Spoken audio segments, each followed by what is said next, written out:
Hello, everybody. Hi. Hello. We're here. Evening, L's and J's and gays, guys, gals, non-binary pals. Welcome back here to Chasing Tales. It's me, your boy Andrew, followed Did by... you realize that? No, I didn't, but it was alright, wasn't it? Yeah, was it okay? Also, hydrate. Ah, yeah. Oh, Ah. already? Ah, God, it begins. Alrighty, so... And again. what's supposed to I be- already. I don't. I'm joking. Alright, so, if you are brand new to Chasing Tales, first off, thank you for coming, welcome. We play TTRPGs and sometimes other stuff, ? So today we're going to be playing some Dungeons & Dragons, as we do every Thursday. We have other stuff which we will get to later on. We have plenty of other content, so with other TTRPGs like Cyberpunk Red and other variety stuff in your bag, stick around and there's going to be plenty of stuff for you. If you have been here before, you know what you came for. You know that we're here in Adigan to play some D&D 5e, this wonderful little homebrew world that we have all made our own. What else is on my list? I have a schedule in front of me. I have a note in front of me with like a time sheet. That Incredible. organised boy. Yeah, we have Very gone, organised. but I scrambled my way through an incoherent introduction without hitting half of the stuff that we needed to hit. In that theme, first up, thank you to our friends of the show, Cognitive Merchant. If you'd like handmade leather and vegan leather, accessories for tabletop RPGs and LARP, that's dice cups, dice bags, dice trays, armor, wizard hats, all this kind of good stuff, go check out these wonderful people over at thecognitivemerchant.co.uk. Don't everyone start imitating my noises. Look at them, they're beautiful. Just Can't look. see. I mean, they are beautiful. So Can't season is where pretty. these wonderful people make a big chunk of their profits, and obviously with the current situation, that's very difficult. So they need your support. Go give it to them because they're lovely and make amazing things. Next up, in the background, you should hear some very faint but wonderfully deep soundscapes and blowing wind and echoing caves, which we're using for our soundscapes for our games. And that has been made by and permission given by the wonderful Sword Coast Soundscapes. So, Spotify, YouTube, the rest, go find them. Sword Coast Soundscapes. They make wonderful soundscapes for loads of different fancy environments, as well as custom playlists specifically inspired by Sword Coast adventures. Descent into Avernus, Curse of Strahd, Heist of the Dragon stuff. All of Tomb these of wonderful Annihilation. Tomb of Heist, Annihilation as well. heist of the dragon stuff. Yeah. I love that love- I adventure. think that was Cult of the Dragon Queen and Dragon Heist blended. Yeah. It's Heist Cult of the Dragon Dragon thing. Queen. Heist of the Dragons. It's stuff. some sort of dragons, I think. Dungeons everyone- and? Everyone has an arc in their D&D game, which is just Heist of the Dragons stuff, right? I mean, if you're going into its lair and taking its hoard, then pretty much. Well, Heist Yeah, and Dragon stuff. right. I mean, there's enough there to call it a heist. But yeah, so if you play these tabletop RPGs and you want some great background ambience and sound, go check out Sword Coast Soundscapes.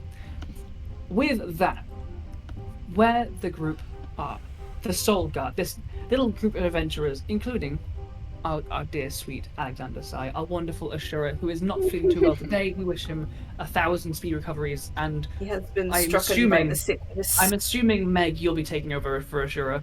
Oh, I guess. Yeah, we You didn't have talk more about to- this. anyone else Fine. want Hey, I was going to say. You've become the default double character. Apparently, If you It's don't want to, fine. someone else shout I out don't. now. Yeah. I don't do enough work for this stream already. Perfect. I'm kidding. It's fine. The Soulguard, having lost one of their number, the gnome Temporarily.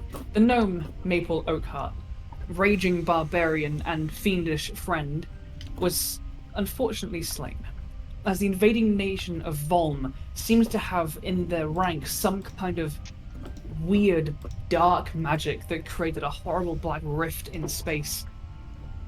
After Maple fell to this, the group set about their planning of how to stop the current largest looming threat, the Lich Queen Kaiser's plots to raise a petrified, undead titan, but also how to bring back Maple, their friend, not accepting that death can be permanent, because this is 5th edition.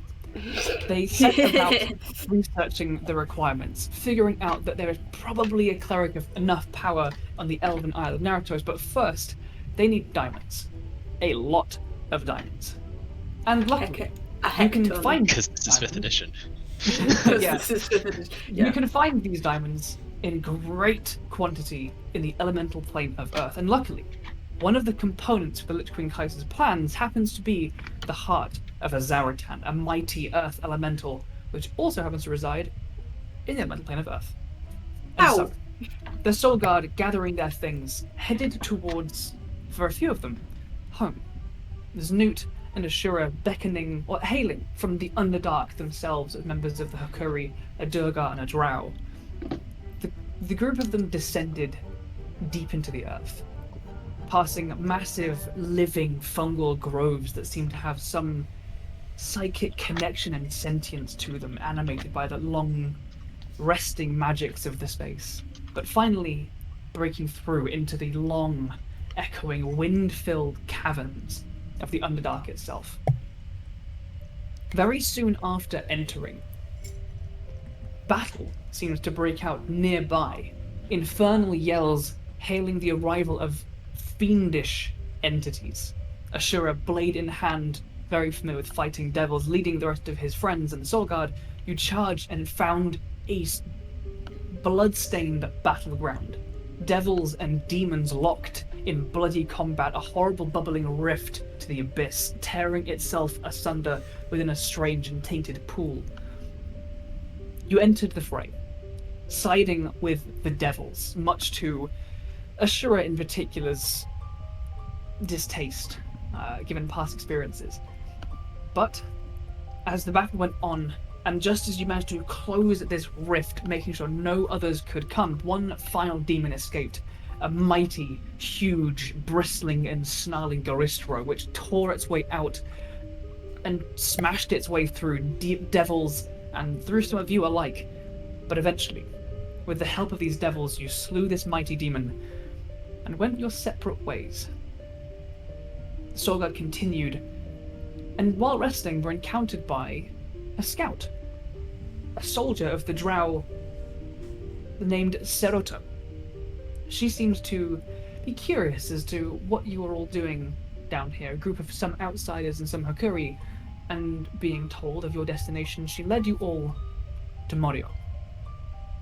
Morioh being a small, fortified Hakuri town, mostly occupied by Duergar and Drow, among the Zirkwood forests and fungal groves that send these pastel lights and glows through this large chamber. And where we left off last time, you all made your way inside the gates of this town, where rocks seem to jut out from the ground in hexagonal, almost crystalline formations, a giant's causeway cut into a similar visage of one of those quaint, very steep coastal towns with narrow cobbled streets and glowing lanterns hanging from. As most of you headed to find a tavern, the nearest one being pointed out to you being called the Wormslayer's Respite, Nute and Hemlock went for a little walk. As Nute, this, before you were a Warforged, before you were Nute, before you left for the surface, this was where you grew up. And we finished last session with Nute and Hemlock perched on the battlements of this town, looking out across this stretch of the Underdark that you once called home. What if before we held hands on the battlements, Suwu? I know it could be kind of cute though if we just did little. Ooh. Also, we met Ken and he gave me some nice rocks. Ken! You did encounter a crazy old man called Ken, who gave you some rocks. I and love ran away. Ken. Ken's know- precious. We don't know that he's crazy. And by we, I mean You they do. don't know that he's crazy. Yeah. His I like him. motivations are beyond our ken. Oh. Before we I get into think- picking I up, think Ken is secretly a lich. might be. There aren't enough horrible, evil entities in this world that I've hidden from you. I think he's he's just a just a nice really lich, nice- though. I He's can just believe a it. nice boy who lives in the plane of Earth and comes out with rocks every now and again.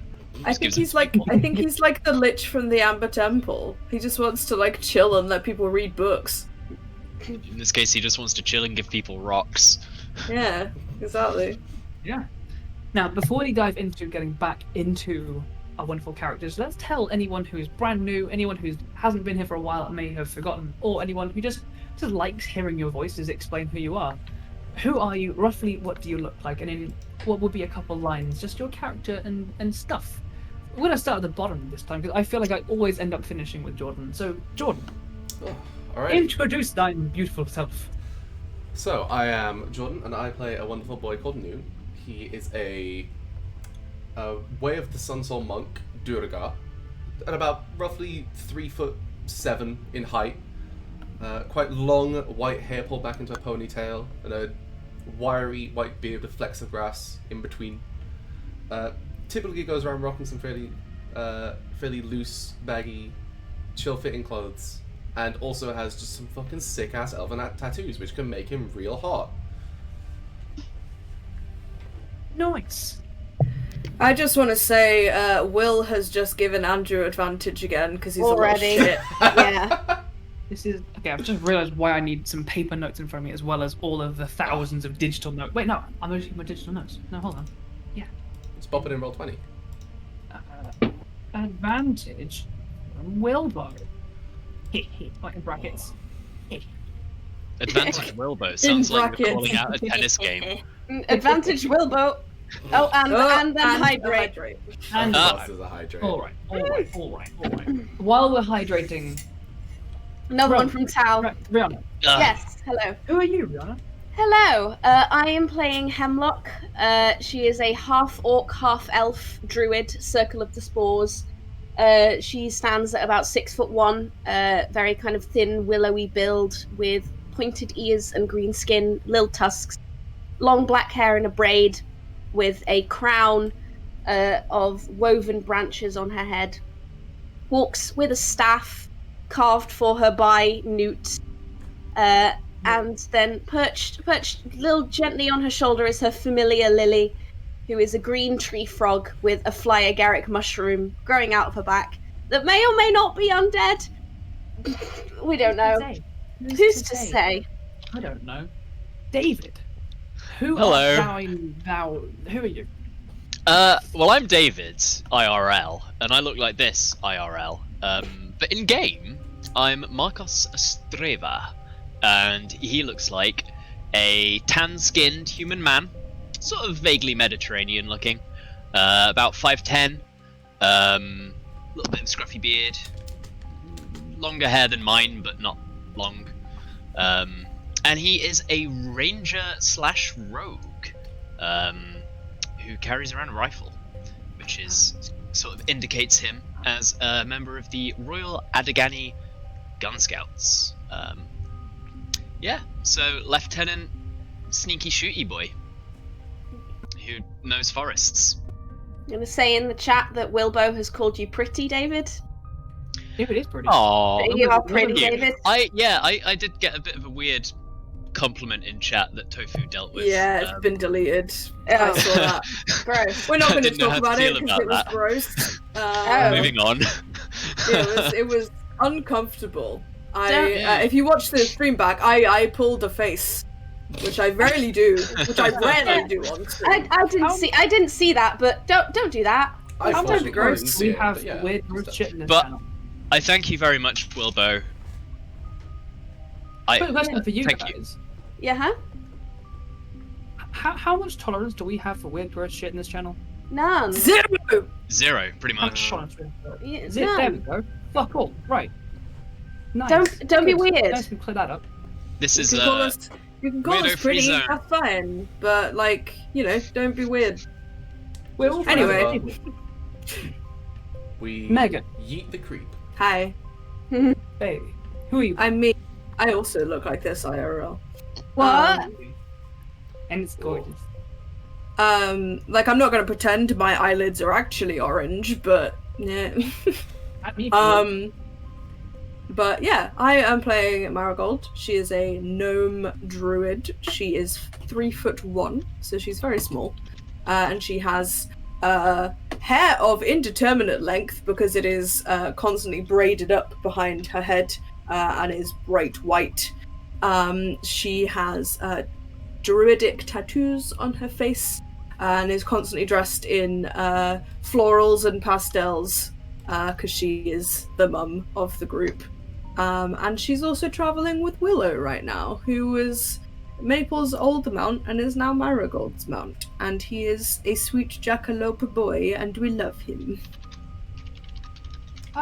And also, Willow is- alongside the group is Ashura, a bold drow with sunglasses now kind of folded and tucked into a set of beautiful flowing robes. A bow that is also a harp kind of folded up on his back, and a large long sword at his hip of red stone across the blade. And also big chunky gauntlets because he needed that strength buff. Strong boy. He is a strong boy. He Very cheated. strong. Also, Also, at the top of this, strength. Come a on. reminder that for the great acts of proving to me that you enacted some form of self-care today, but David, Meg, and Rihanna, you all have a point of inspiration. So stick with Yeah! your character. Yay! I went for a nice walk in the sun and got inspiration for it. That's Yeah. so happy. I How ate, Rufus Candlecoop of you. I ate so Yeah. many donuts that I made myself feel sick, but self-care. That qualifies it for me. That's all I need. Yeah. I went for a run and got very sweaty. Andrew, what did you do today that was self-care? Because I know you did. Played some D&D with friends. Hell Well, yeah. I'm gonna give you advantage for that. Well, I've already got it from Willow, so I'll add another one. You got a double advantage. Another one. Times 2. I'll just roll 3 die instead. I spelt your name wrong as Ndrew instead of Andrew, but True. They call me a saint. Alright. Actually, just before we start, I don't know if anyone else has noticed, but we have new little redeemable things that you can redeem. Yes. We got rid of the wild magic surge because obviously we don't have a sorcerer anymore. Rip. But now we have for 300 nit bits, you can make us do a posture check. So we'll do a little stretch and make sure we're sitting good. And then for 2,500 nit bits, you can give someone a critical success. So you can just But we've already automatic nat 20. David has redeemed a posture Damn. check straight off. I'll allow it. Normally those things from Nah. you guys don't count, but I'll allow that. Here's the real question. Can the chat redeem a critical success for the DM? No, No. So if it's you guys just for players. So when you redeem that, make sure you put in the message who it is for, and if you want it to be on a specific check that is happening, be fucking quick on it, and someone will see it. Yes. Otherwise, if it happens after the fact, I'm not gonna retcon stuff and potentially have to unravel mid-combat stuff. Yes. Just be aware, Yep. be quick on the mark if Be you want it to happen instantaneously, or if you just do it, make sure you Be point okay. out who it's for. Just gonna abuse my infinite nit bits so that I can constantly give us I know, all I have- critical successes forever. I have 14k nit bits. I could give us all crit successes. I That's am mad. the channel. I have unlimited. Similar, Nothing will stop me. similar to the I use my advantage nitbits stuff. for memes too much. Yeah. Similar to giving like advantage. 12 but I just hydrates can't in a give row. both. Yeah, we can't give ourselves. You're modding the tofu can. You guys aren't really modding the chat. You're just watching it. I'm not a mod. Modding. I'm not even a mod. I'm just here. Yeah, same. Okay. I'm in the You're mod also squad. players. Yeah, you're also Yes. playing. Conflict of interest is really kind of ticking a box right here. All right. Anyway. I think with character intros done, where we are in the campaign is done. Our friends at the show and credits are done. I've waved a lot. I think with that, we're ready to jump into some D&D.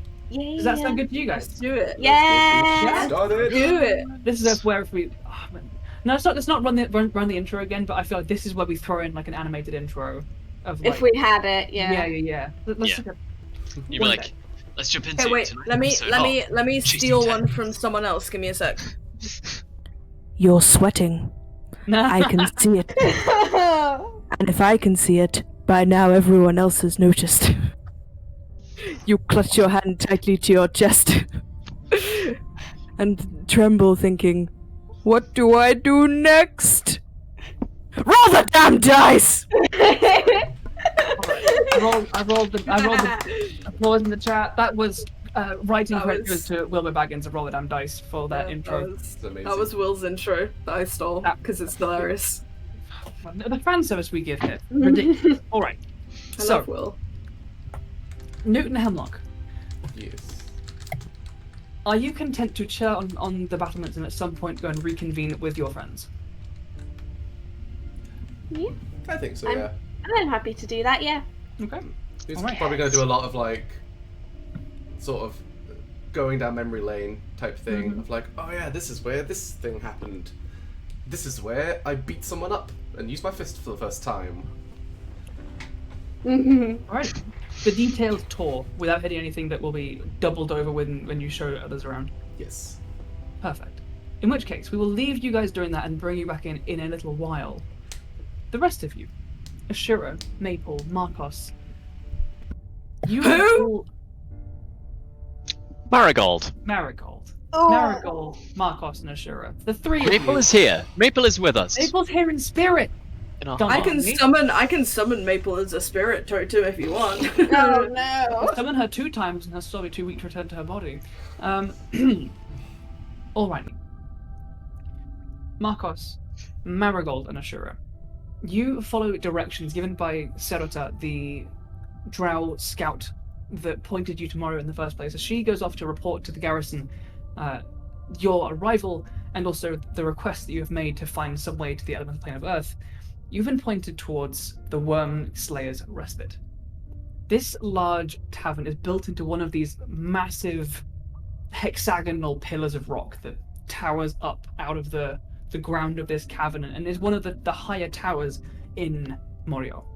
You can see twinkling lights from slit-like windows that kind of go in rings around its across its height. As you guys enter, you find it's pretty busy.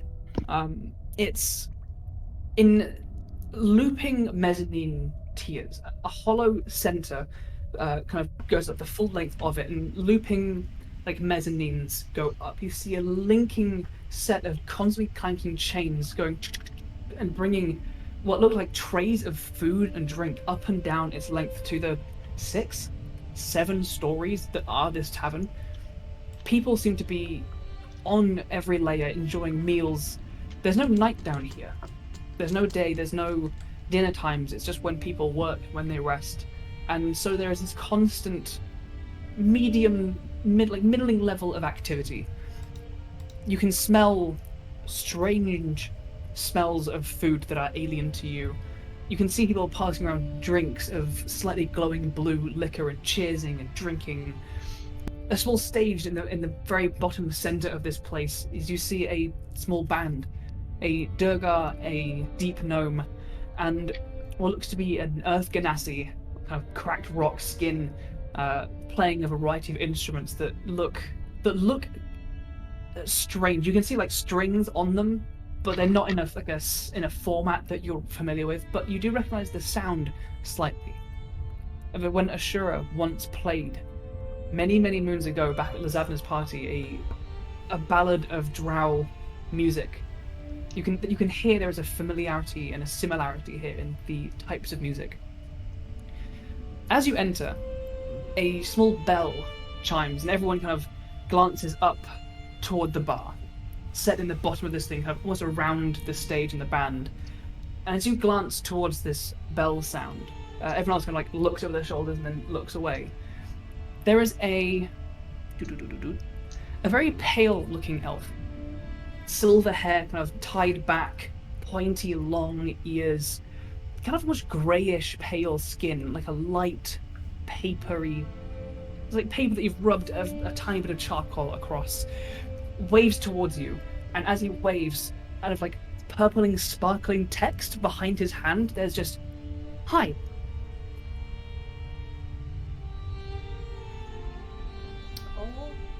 He kind of beckons towards you again, and there's like the purple sparkling lights and goes, "Over here." Should we Like, go over and yeah, say hello? Yeah, they seem to be the one that like owns the tavern, right? I suppose. Is this near the bar, Andrew? This is a guy behind the bar who is like gesturing towards you and these kind of illusory texts using to signal you. Well, let's go over. I wanted a drink anyway, so. Okay. As you guys get close, you see this barkeep. Definitely elven. You're unsure if he's a drow or something else. He's got quite this strange pale skin and strangely piercing blue eyes. He's kind of polishing a tankard of kind of a polished blackish wood, and he's like reaches over and brings up another bottle of this kind of glowing blue liquid. As he does so, he does a little flourish with his hands, and in more purple sparkling text, he goes, "You seem new. I'm Jun." Hello. Hello, Jun.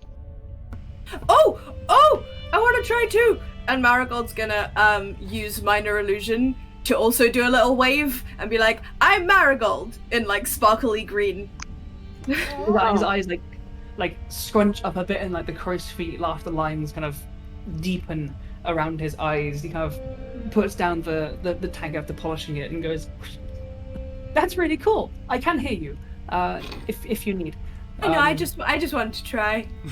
He like there's like a little nice. Kind of like bob off his shoulders.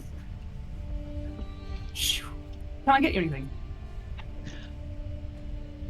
I think we need some rooms, right, for tonight. How many rooms do you think? There's 5 of us. I think Nute and Hemlock are probably okay to stay together, right? They were staying in the same rooms before. Well, if in we the get 3 in the house. rooms, if we get 3 rooms, that is plenty. 3 rooms, please. No problem. 5 silver each. Excellent. I hand over 15. No. He takes it, kind of gives you a little nod with his hands full, doesn't do another answer, but he nods, he turns around, he goes into a little back room behind the bar, comes back out with 3 keys on little chains out of very, very well polished brass, kind of wear lines and marks, like scuffed lines across them, push them across the bar. Anything to eat or drink in kind of the same purpley sparkling text. We did it is like evening time now, isn't it? For like where places that have the sun. You guys were long resting when. Oh yeah, we long rested, didn't we? And this was like 6 or so hours journey. Okay, so it's like mid-afternoon, probably. Yeah. Like you could settle down to chill for the day. Yeah. Yesterday was a long day. What you're saying is a lot of traveling. Not too early to have a drink. It's like 2 p.m. It's literally never too early to have a drink. And also, as Nute has pointed out, time does not exist down here. Actually, Ashura pointed that out. It was Ashura who pointed that out. That's true. That does sound like Alex, doesn't it? No clocks at the end of that. No clocks. No clocks, therefore time don't doesn't have time. exist. No clocks, no calendars. They don't have time. Yeah. But as far as you're feeling, you could keep going and like active for a good few more hours. However, you're still like sore, like your feet are kind of blistered and still sore from the long days of travel that you have just gone through. Yeah, not quite a point of exhaustion, but a point of achy. It's not quite mechanical, but it's to the extent just before mechanical imposition of like. Yeah, did you guys want to chill for a little bit, or do a bit of exploring? I don't mind. I want to sit down, to be honest. That's fair. We've done a lot. Ashura seems a little quiet too. He nods and like is like kind of like looking through. He's like grabs like a wooden like clipboard menu. It's kind of etched with like things written in a language that you don't understand, and is like. I guess it's in Undercommon, right? It does appear. It's actually so. Undercommon is a language. The Hokuri kind of have their own language, which is a mangled dialect of Elvish, Gnomish. Oh yeah, you mentioned. Yeah. So like, so most of you speak at least one of those, and you catch like the odd word, and like that was a bit. But in context, between us, we all speak. I know Elvish and Dwarvish. Yeah, so perfect. It's like you're reading a text that is 30% in Old English. Like you can grab bits of words. Me and Markos can read Hokuri together. I just love the idea that, like, Ashura's over there just reading his own menu, and then you have Markos and Marigold just like getting out a piece of paper and like writing down the words that they know and trying to like decipher the menu. Yeah, and so like, okay, so that Code menu. wait, that He was means red. Jun does that wheels word around mean? and brings one that's written in common. Oh, With a wide smile. His like cheeks kind of like bunch up. Oh, he's with a so big cute. smile. I love so well, him. June. And, like, Hey. gives you a little- After a few drinks, I bet me and Maple will be able to read this menu fluently. Ah. You and One who? second. Marigold, sorry. Guys, Markos come on! definitely. It's not that hard. Also, we have Markos lost. definitely said Marigold. We have lost. Riona's back. I'm back. There I we go. got You're back. disconnected. I'm sorry. My all my, good. lap, my laptop Matter. exploded. It's okay. Markos, as you say this, he kind of there's like it's like a little happy gesture of his shoulders, like puts the one in common down, and kind of just as he's kind of almost turning away, just like with his hand. And if you need anything, just shout. And he goes to kind of tend to a couple other people who are at the bar, also waiting for drinks and things. He also points rooms corridor down to the left, and he like points down, and there seem to be like spiral staircases that go up and connect these like raising mezzanine layers, but they seem to be all like table space. In terms of the rooms, there's like a corridor that descends down a set of stairs that's like maybe like double wide, kind of a sconce, but where there should be where you put a torch, there is like a small lump of that whitish yellow crystal that you've seen throughout the Underdark. And you see in front of it, there's a very faint, like arcane, like flame, just like a little blue flame, kind of occasionally, like the size of like a cigarette lighter. And each time it does, the light's kind of slightly fading, then shine again, and then begin to slightly fade, brightens again. Guess it like keeps them activated. That's cool. The menu is moderate in variety and sounds a bit weird. Being someone from the surface, a lot of these things are either you just don't know what they are, or they sound quite strange.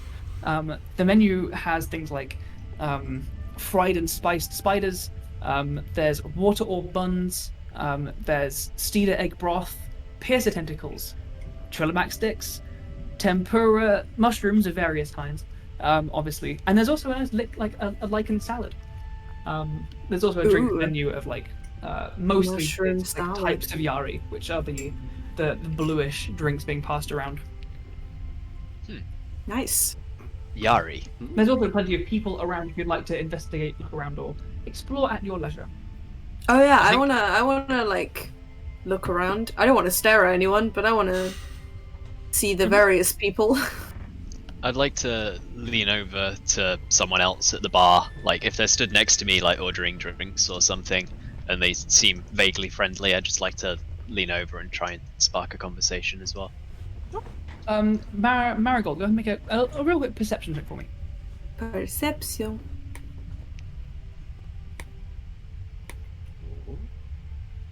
What is my perception? 23. 23. I see everyone. Yeah, so it's you can see like the people on your layer and like the layer above. There are 7 tiers of these kind of ringed floors full of tables, and you see like a lot of people wearing kind of similar, quite plain work clothes. What would be like overalls. A very muscular group of people in general, both Drow and Durgar. There aren't that many deep gnomes down here, except apart from one. You see along like the left-hand kind of arc of this first ring, you see a group of Durgar and 2 Drow who appear to be all of them very muscular, kind of lounging about, playing some kind of game. There are cards and dice involved. You're not quite sure what's going on there. Oh. Along the other half, you see a couple Drow who are kind of just sitting down. They're wearing the same armor that Seratar was wearing, the scout that found you guys. They seem to be off of duty and getting a drink. There's no food involved. They're just having a table full of small glasses. On one layer up, sitting at like a bar stool at a small table at the edge of the mezzanine, looking down and like looking towards you, you do see a little deep gnome kind of cross-legged on the stool, leaning across on like the railing, just looking down with like big eyes, one ear that like goes really, really long, one that's way too short, and hair that is in like lots and lots of little buns. It's just Cute. and she's like staring down at you like. If Marigold sees her like staring, she's gonna like wave.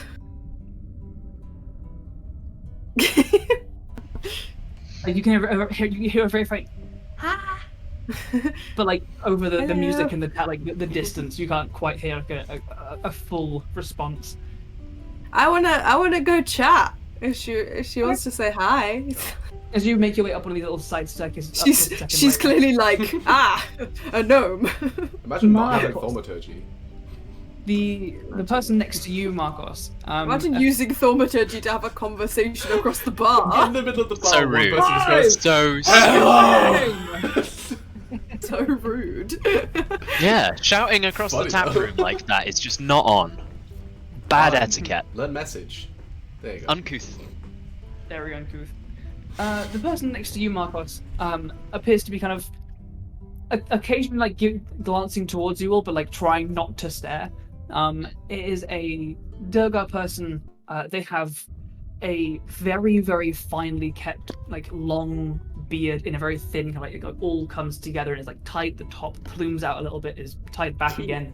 This weird little kind of like big mass that kind of just expands here in the middle. They've got shaved sides of the head, a mohawk that is like tied into a single braid that goes down the top.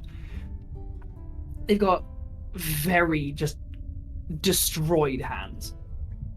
Calluses and scars are just cover every part of the hand in a way that's kind of familiar.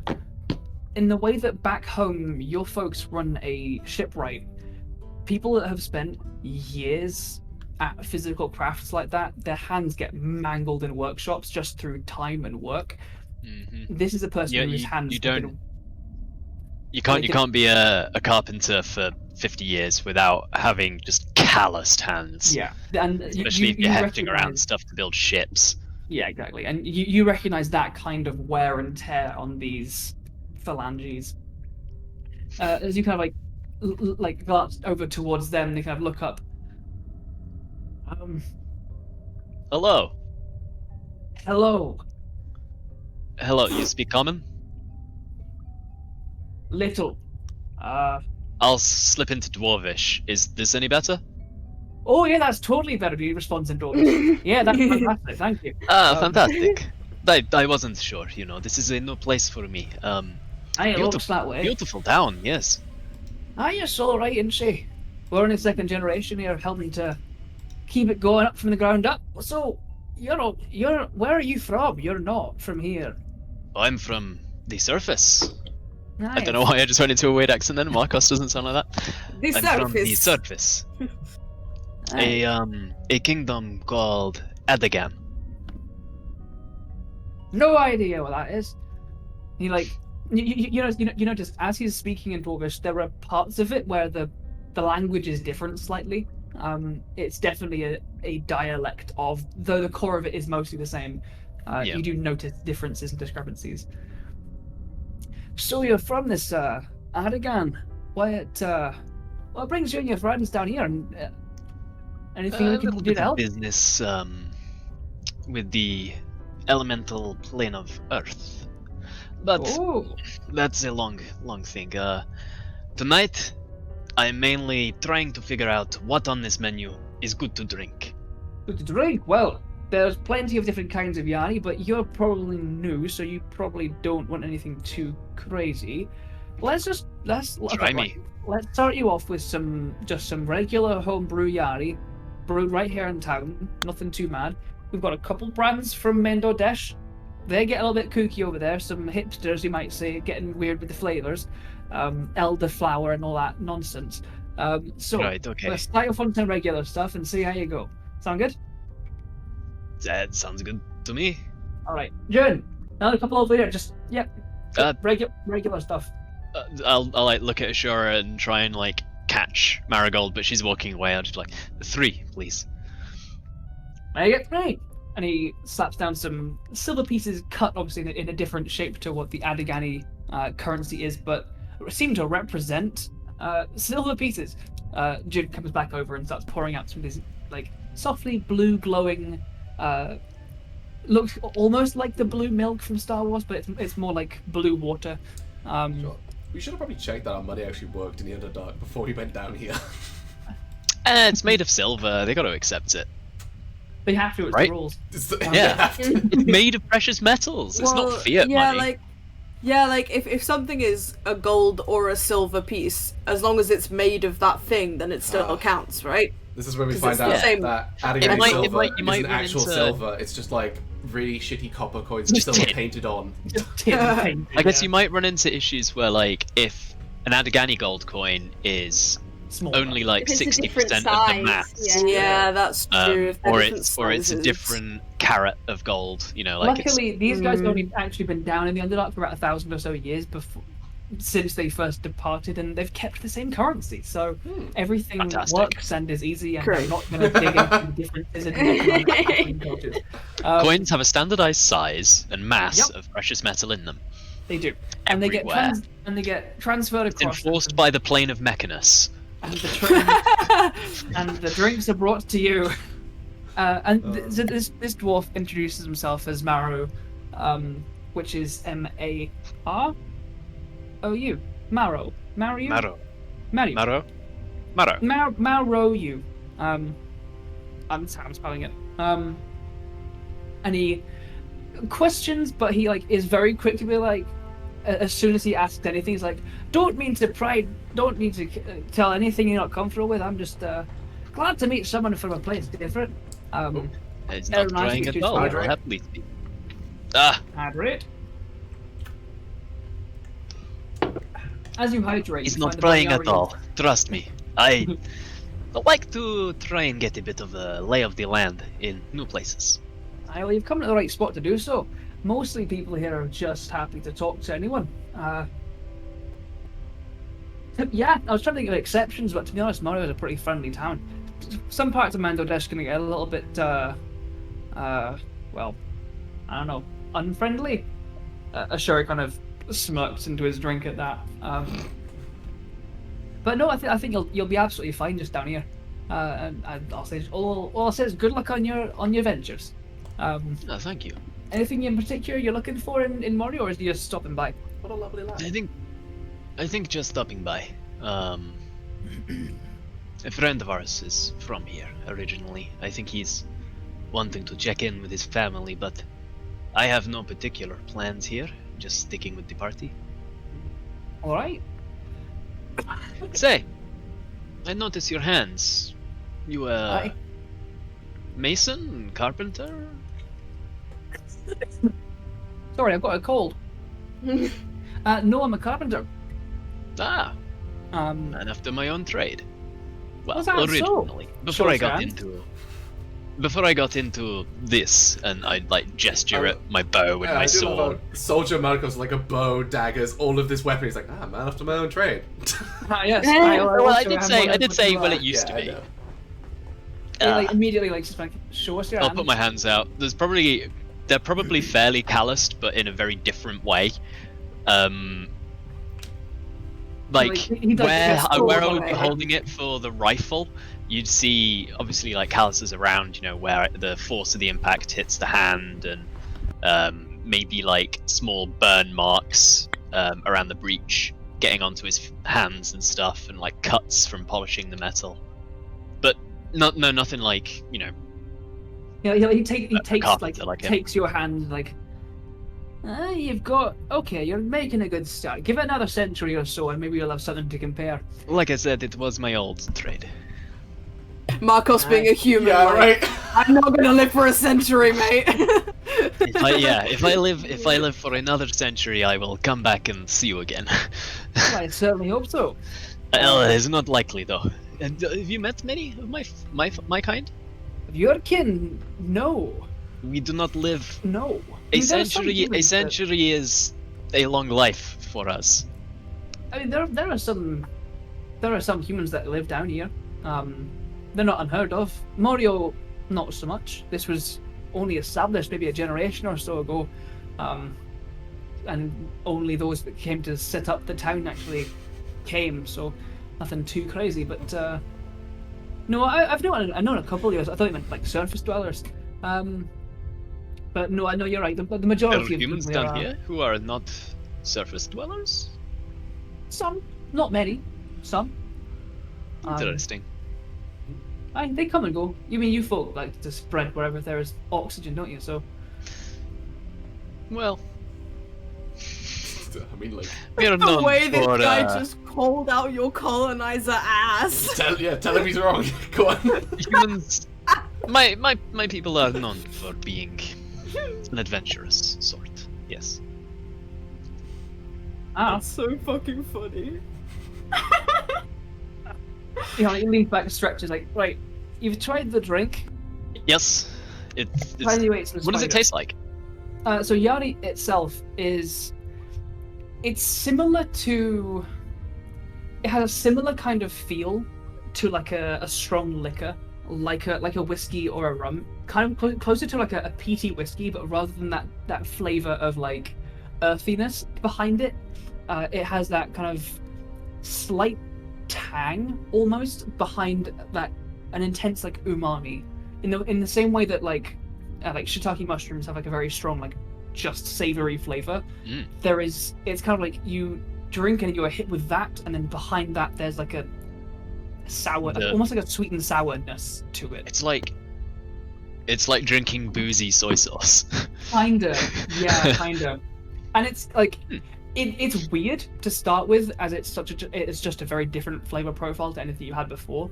But as you kind of get into it a little bit and let yourself try it, it's pretty good, pretty strong. You also notice it's slightly thicker than like water, and it's a strange experience to begin with, but as you get into it, it is strong. It tastes pretty good. It's like soy sauce wine. Hmm. Like port. But salty. Soy port. Sort. Yep. I'm gonna stop trying to come up with puns there. Boy. Boy. He begins to go. Yeah, I guess I'll like Sound like finish a the rest of minion. it as we've been drinking and talking, Yeah. and just like cheers him and be like, next round on me, and I hope slap so. like a What? gold or two on the counter and be like, yeah, I'll just spend a bit talking to this guy. Perfect. Nice. As you get chatting to the local Marigold, I wandered You- off. yeah, you head up this little stairwell, and for a person of small stature, this is definitely an establishment built for all sizes. Medium-sized creatures. Both. The outside of the way the steps kind of like are quite steeply gradiented, there is a section towards the outer side where there are more smaller steps. Aww, Where they are like quite thanks. towards the outer edge, where they're a little bit flatter as well, to give your shorter-legged but larger-footed dwarves a bit more of a comfortable time of things, and it also Nice. to benefit you and your little gnomey legs. You scarper up top. I'm and only find, 3'1".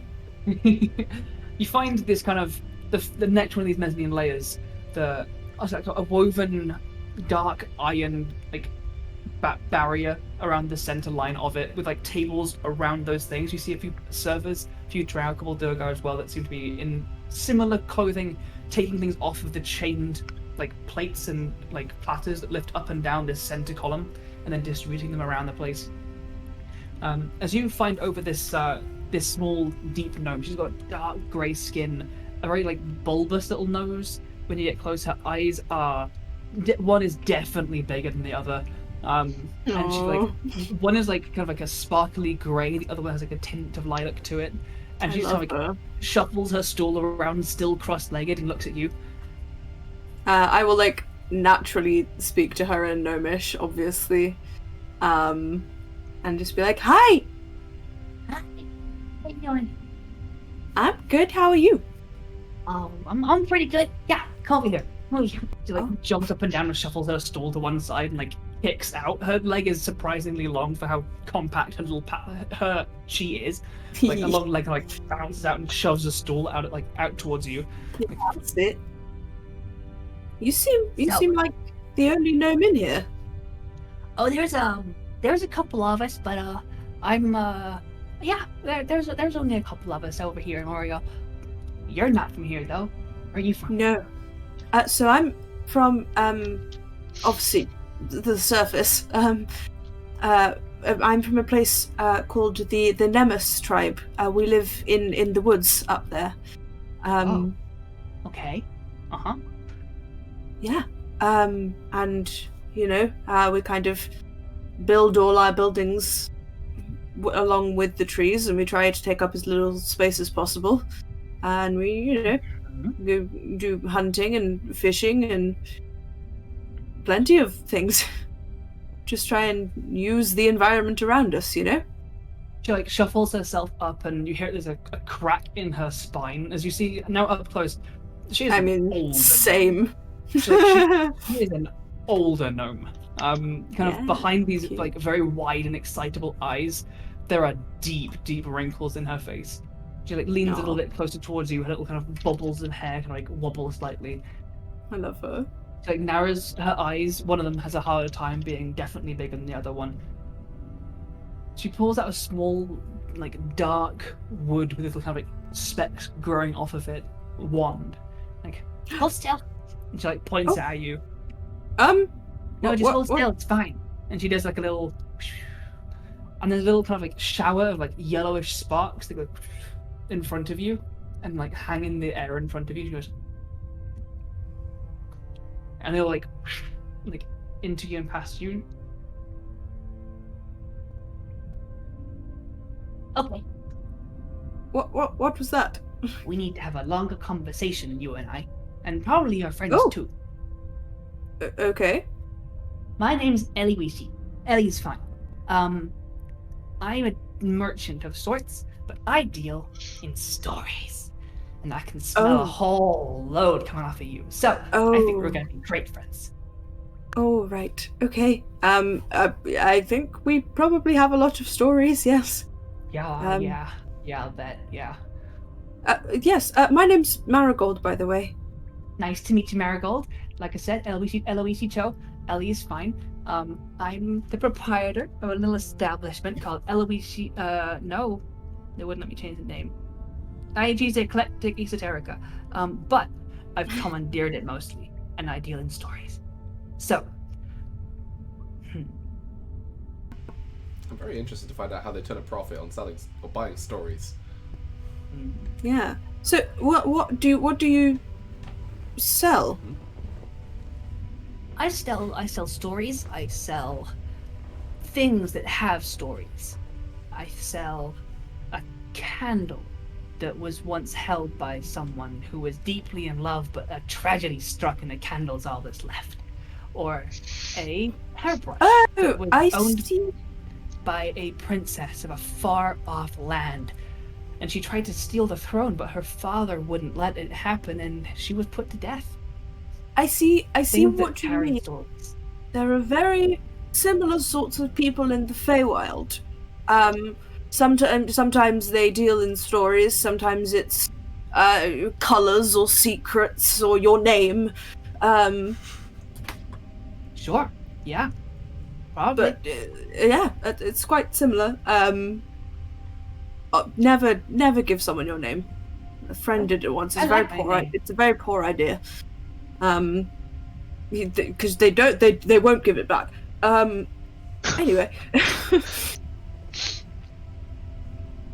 So. Yes. I mean, we're not going to be here for long. Because we are sort of just moving through. But I think we'll at least be here for a little bit. Sort of this evening and tomorrow. Well, you get back to your friends. You have a nice evening, I guess. But before you go, head toward the bottom of the town, down towards the lower hand side, and she vaguely gestures towards an area which would be easy enough to find. Find my store. Come on in. Bring everyone. Yeah. Then Okay. we'll see what we can do. Because I think there is plenty to be gained from you. Does that sound good? Sure. We'll see how it goes. Great. Hmm. Okay. Goodbye. I hope I one was of those gonna stories have For now. a tutorial to get to the Earth plane. Right? Imagine. You like walk away and like head back down the stairs. She doesn't break. Like she doesn't blink. Like No. she's like bending over and like. God, her eyes must be She's so dry. scary. She's scary. Bye. And as you like get back down to the bar and with Markos and Hemlock, Can you No, no. remind me what her Sure. store was called again? yes, it is IG's. I'm putting it in the chat. IG's. Thank you. Thank you. Eclectic.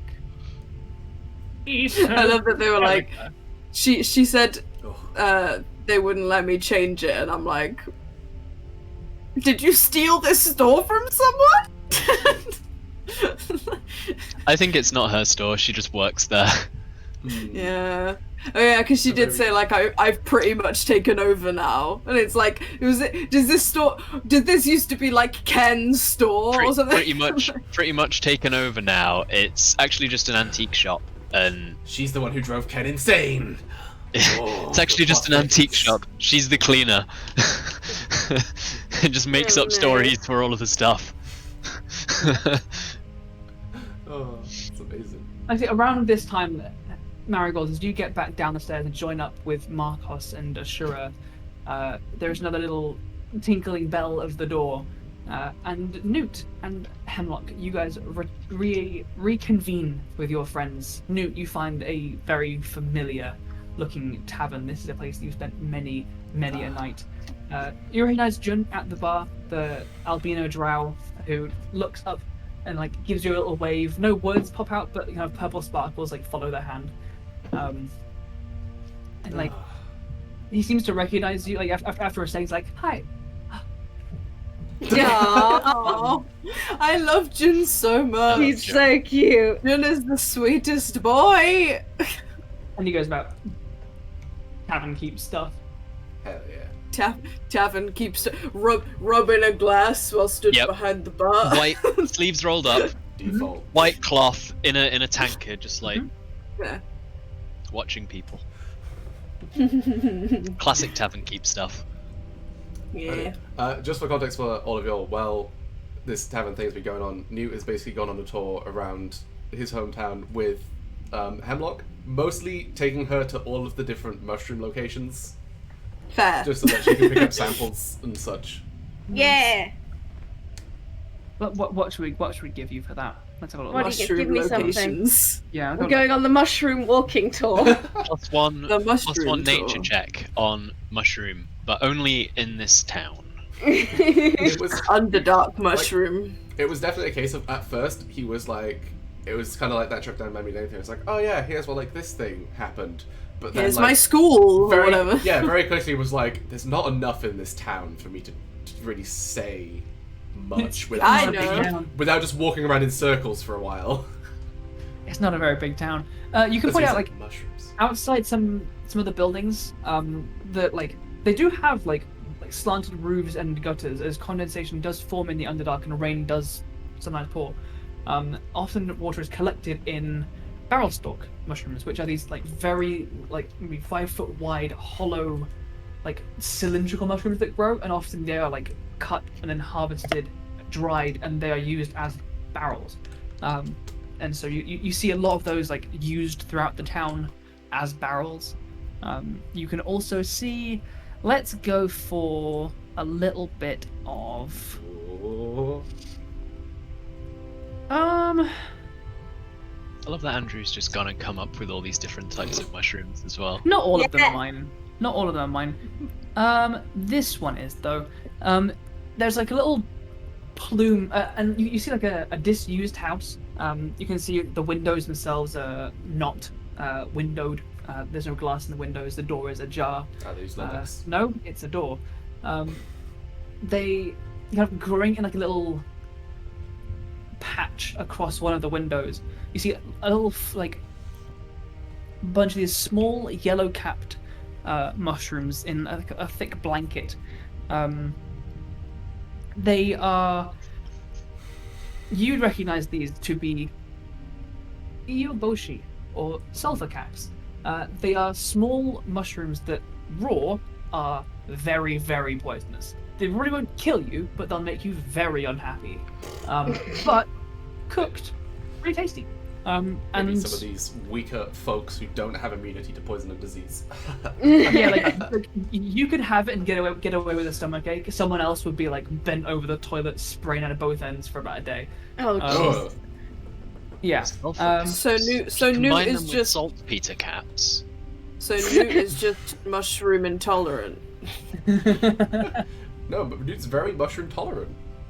He's, as far as people go, he's fairly tolerant of mushrooms. But yeah, so you find some of those barrel casks. You also find some of these sulfur caps, which Yeah. are poisonous raw. Pretty I'll tasty. I'll take a couple of vials of the sulfur caps and I'll try and like draw and take spore patterns of the bigger ones. Hell yeah. Nice. Perfetto. After you guys do this little tour of the town, you gather these mushrooms, you see the sights in the various, not districts really, it's more like the upper half and the lower half. The upper half becomes into like the Tamashii Hako itself, which is almost like the town hall and is where the soul pool is. And even for such a very small town, it is fortified as fuck. There are like a large squadron of Durgar in heavy plate armor, halberds, tower shields, the fucking lot, like line the top of the steps which lead into this large center, like the large like hexagonal thing of rock that rises up. Yeah. When everyone's soul is in a giant pool in there, it's gonna be pretty well guarded, I think. Yeah. You're also aware of the fact Makes sense. alongside these To guards. get monged. Yeah. That's all I'm good. Alongside these guards, underneath is also a barracks of the rest of these guards while they're not on duty. There are also several mages whose constant wards and various protections are constantly active and replenished across this like town hall to keep everything real safe. Because People's souls be in there. people's souls do be in there, and It's very important. There's no church in Morioh or in any other Hakuri settlement, but this is the closest you get. And The soul pool. people do visit. People who have lost loved ones will come and visit because this is where the soul is. Yeah. Yeah, and kind of- it's a building full of our souls. Yes. It's very just like important. Catholic Protect our Church. souls. Yeah. But eventually your path takes you back down a narrow kind of crooked street back to the Wormstairs Respite. You enter and you see the rest of your friends there. And yeah, you are in this tavern with all of you present. What would you like to do? Yeah. Oh, I will tell everyone about Ellie, and what she said. Does that shop ring a bell at all? Make a history check for me, Nute. Hey, that's a nat 20. Hey! So it's actually a 19. Own it. Actually, a 19. IG's Eclectic Esoterica was an oddities store when you knew it. It was operated by someone called IG. They were a Durgar lady, and they operated this kind of oddities store. In their older age, they just kind of grew a fascination for just bits. Stuff. You don't know an Eloishi. The name Eloishi doesn't ring any bells to you. It's not someone that you've met or heard of. But IG's Eclectic Esoterica was a place that you could go to sell anything. Not very much. It's basically a pawn shop. So, thank you for all of that information. I did just remember that I do have disadvantage because of Tal. Oh. It's still a 17. It's fine. Okay. It's You fine. know just about as much. Fair. Sorry for forgetting that, Tal. I didn't mean to. I'm just dumb.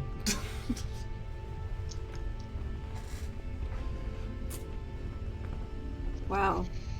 I really feel like like Eloishi has just taken over this like knick-knack store and is like making up stories about all the shit. Nute will like relay this info to everyone as well. Sounds like a nice place to go, or at least an interesting one. Yeah.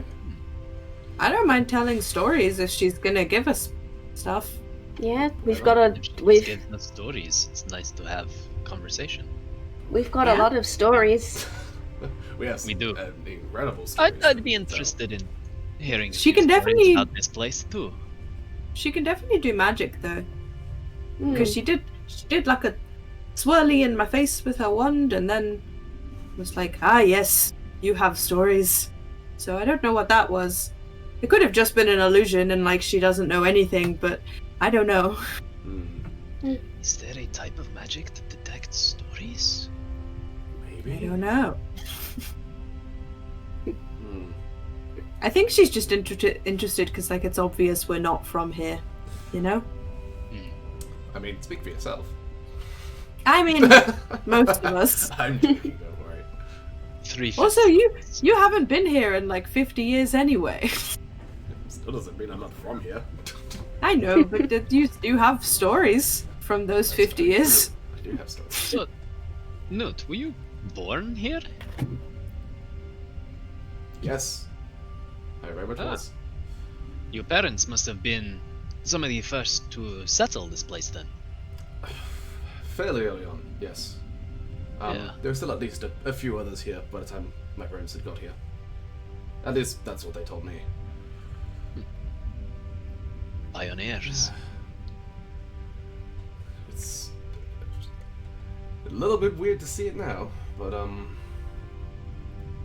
it's still very familiar. Yeah, I guess it's kind of nice that most of the people that live down here are the kind of people that live quite a long time. So most of the people you knew might are probably still here, right? It does help a lot, yeah. Jun is lovely, by the way. Jun has always been lovely. Who's Jun? Oh, Oh, the Hi. bar guy. Nute will give a big wave to Jun. Pale elf like runs over and like as he does so like frantically waves his hand while pouring a drink, which is messy to be honest. He like spills a bit on the counter. He's like, and like some purple text, like, very excited in like all caps. It's like, Shimon, wow, it's so good to see you. It's been so long. How have you been? Who are all your friends? It's so good to meet all of you. How did you guys meet? And like he like pours you a drink and like pushes it over towards you. I want to be Jun's friend. He's so cute. He's so nice. Yeah. I like to imagine that because he's moving so fast, there's like typos. Oh yeah, like half of a letter is like misplaced. You just see Nute's head is just like going back and forth really quickly, and it's just like, wait, hold on, slow down, wait, hold on, I can't read that fast anymore. Anymore. This is where I would do like. Are we? Is that? The Is magic that? components are also to sign language. Are Jun- we? Jun Are we just, supposed? Are we supposed to assume that Nute got dumber since he left? Well, like it's the dialect, right?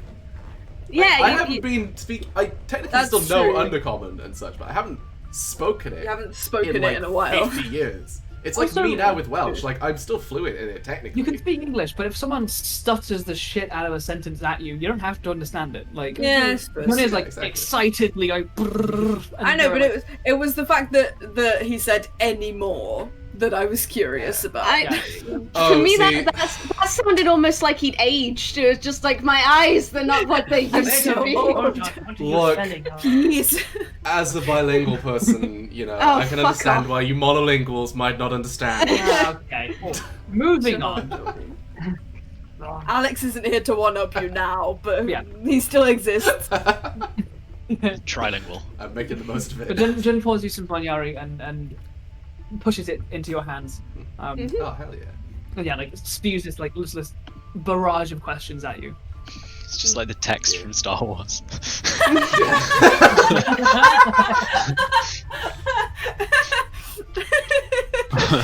Oh, that really tickled me. Oh The god. bard in the corner, you just hear.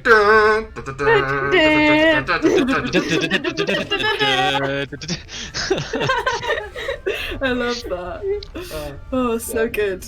Like, Ashura gets his harp out quickly. like we'll spend a bit of time just like catching up, basically like catching up on like what's happened since he's left and Okay. like how we all met.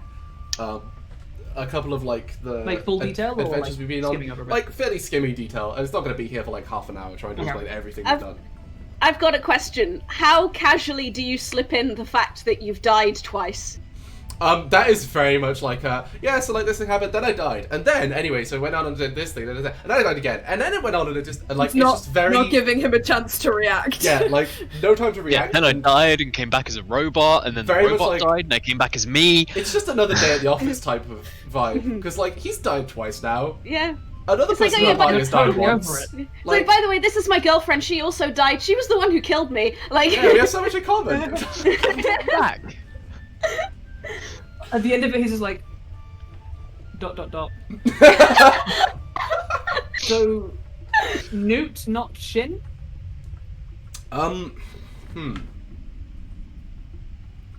Yes, but also no. Well, that's unhelpful. Combine the two. Trust me, if call I him understood it myself, I would let you know. shoot. Or Nin. Nin. Nin. Nin. I'll just copy your friends. If you want me to say anything in particular, say so. I'm fine with either here.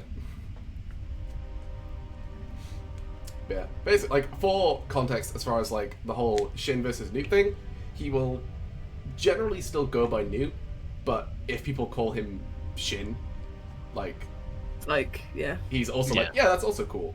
It's like how some people call me Jordan and some people call me Stav, right? Yeah, Yeah. like you have You like nicknames. introduce Yeah, yourself like- with one thing, but answer to the other. Yeah, like they are both my Yeah. names, and I accept them both. Yeah. Both fine. It's that kind of vibe. Yeah. Yeah. Perfect. Cool. Well, is there anything that you guys would like to do else in the tavern? As the rest of you guys arrive, you absolutely notice Ellie is like perched on the railing again, just staring down. But like, doesn't move. Like she's just there. Just... I'll like when I'm telling these guys about her, I'll do my best not to like keep looking up at her because Marigold doesn't want to be rude. But like, it's fine. She could probably tell we're talking about her anyway. Can I, as casually as possible, I'm gonna do a classic Hemlock move here. Can I pop a detect magic? Absolutely. Whoa.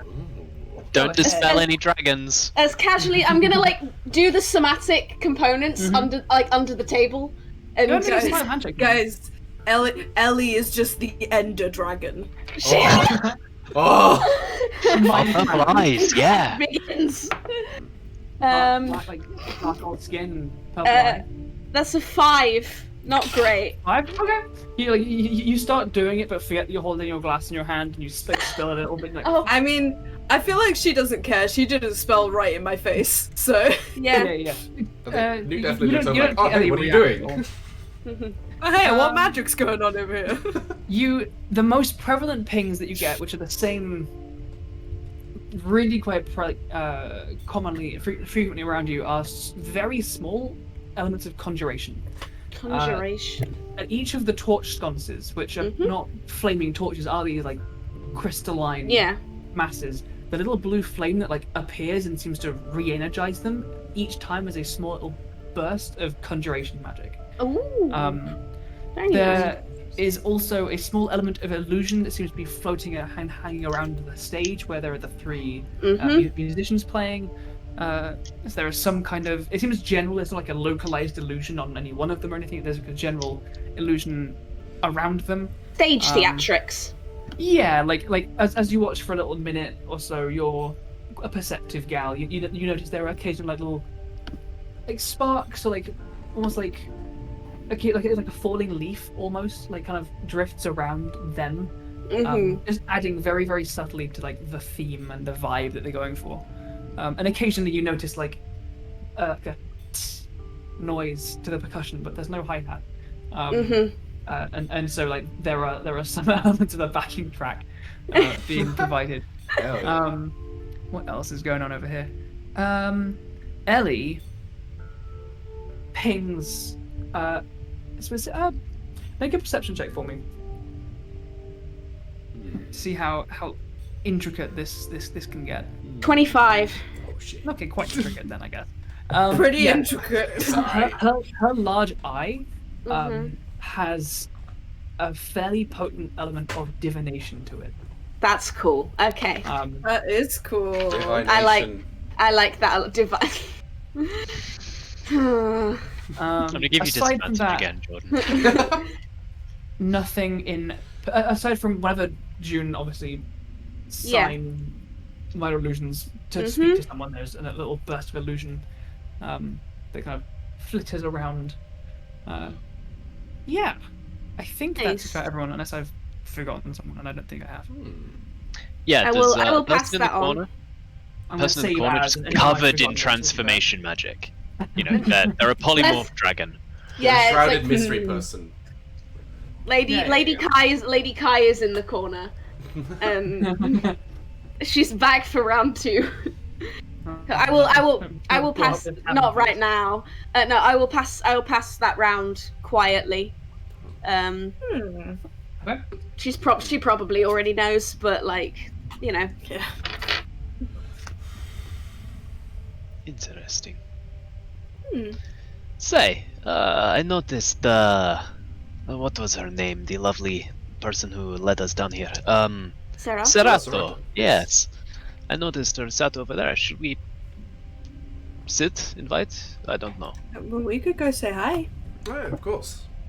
I believe she said there was something she might be able to help us with regarding the elemental plane thing. Well, any help we can get with that is welcomed. Shall we? Yeah, I think so. I'll. June. Hello. Hi. What does Serato drink? You know, like hops back like to the back of the bar and like He's pulls gonna out, come like, back with something really weird. He like grabs like a selection of the bottles there, and seems to mix a cocktail that has some the kind of the light blue yari, and also like what looks like a milk. No, I didn't ask for one. I just asked what. I'm kidding. Damn. Oh, hydrate. I'm kidding. And he puts it on the Hydrate. table. Thank you, Will. Right. And hands you essentially what appears to be the Underdark version of a White Russian. Ah, Nice. nice one. Excellent. Thank you. I'll slip it. How much money have I spent on these drinks? 'Cause I've been drinking with this carpenter boy You've for been some drinking for time a now. minute. I'm gonna say 35 gold at it. 5 gold. Oh. Ah, How well can Markos hold his Markos. liquor? That's the question. That's a good question. After I'm drinking not that, gonna probably do not it. very well. you've been If you'd drinking like, for a hot I minute. won't force you to. If you would like to roll a Constitution saving throw, Yeah. Because how much Hemi's you've drunk is up to you. a glass down No, and I'm she's not. I'm already not going tipsy. to. Hemlock's I'm a not glass going down to. and she's already tipsy, so Okay. I'm a Actually, should pre-established lightweight. I see. The Should reason I? I'm giving you the choice is because you know how much you've drunk. I've told you it's strong stuff. It's in your Yeah, hands if we're how much talking you've like drunk. fortified wine, and I imagine I've probably had 3 or 4 cups. Have 3 you eaten cups. yet? No. Okay. And if I did roll, it will be at disadvantage because of Wilbo. So let's do it. Go for it. Alright. Highest one is a 10. Lowest one is an 8. Okay. Ooh. Okay. Plus Oh. 2. So 12. 10. 10. You're feeling it, but you're not embarrassing yourself. Like you're not like stumbling. Like when you Comfortably stand up, buzzed. Yeah, you're like stage 1 drunk. Yeah. like, you Could do stand up with and you're some like, food. yeah, like Yeah. you stand up and you're like, nice, but you can walk in a straight line if you need. That's fine. You know when that's extra funny, guys, is when you've been drinking wine alone in your room, live tweeting about Lord of the Rings, and then you stand up to pee, and you're like, "Oh, I'm wobbly." Wow. I get that when playing the games or whatever, and I've just got a bottle of whiskey on the side, and I'm like, I'm fine. I I'm totally- good. I totally understand what you mean. Yeah, Jordan, we definitely get yeah, what's you know going on what? right With now. with the alcohols Everyone at the table and like the understands drink. that. Oh yeah, Yeah, that, there's just them alcohol. Yes. yeah. It's like when you stand up too fast, you know. I get it. I understand. To be fair, it like similar feelings. Wait, is it? It is, yeah. No, it really is. It's like lightheadedness. If you stand up too quickly after drinking a lot, it is a lot like getting a head rush. Markos, are you going alone over towards where Serta and their companion seems to be, I think- or are you I guys think going we're all together? going. Someone with her. Shoot your shot. Yeah. So there seem to be two, her and someone else, kind of like chilling out over there. Can I make an insight check? They came in a little bit later after you guys. Serta mentioned that she was going to go to the barracks and like report finding you all. And I'll say like hour and a half since you guys got here, she's arrived with someone else. Okay. Can I get like a read on what the table situation is? Is she like Make an with insight check. like someone else from the guard? Is she just with a friend? Oh. They Is give me this, a picture like- from the guard. They're wearing similar armor. Okay. But go ahead and make an insight check if you like. Add her to the cuddle pile. The spoon pile. Spoon pile. Insight. I rolled bad, but it's still a 15. Bloody roll bad. They don't look overly serious. The person, either Serta or the person that she's with, don't look to have like a serious expression on their face. There is the occasional bit of laughter. There's not much in the way of physical contact. No, but it wouldn't be like an awkward situation for someone else to approach and say hello. That's mostly what I was concerned about. Yeah, no, you get no kind of inclination that if you were to walk up, it would be weird. Sweet. I walk up. Radical. The rest can follow me. I'm not like inviting them to, I but they think can we're if all they gonna want. go. Yeah. All right. Oh, You, can I? like can drive I- off towards the cute lady, and everyone follows. Like, Can I like real quick like do a little run back to the bar Yes, and ask June about if they have like stables or anywhere I could keep a giant rabbit?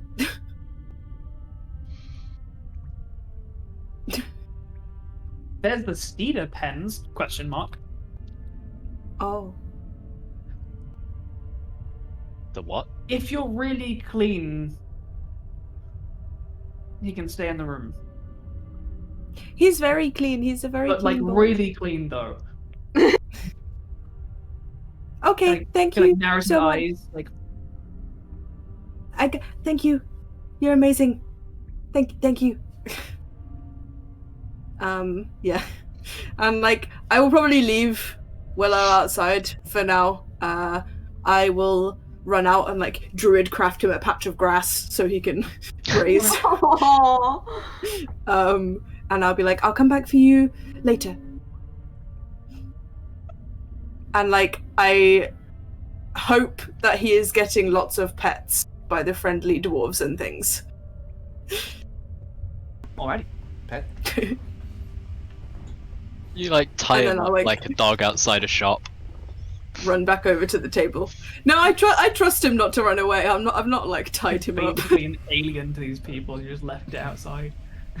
I It's a feel like friendly these cat. aren't the kind of people that are gonna steal it though. It'd be like they're one of us nice. walking down to Tesco or like the local pub and just seeing like a hippogriff outside.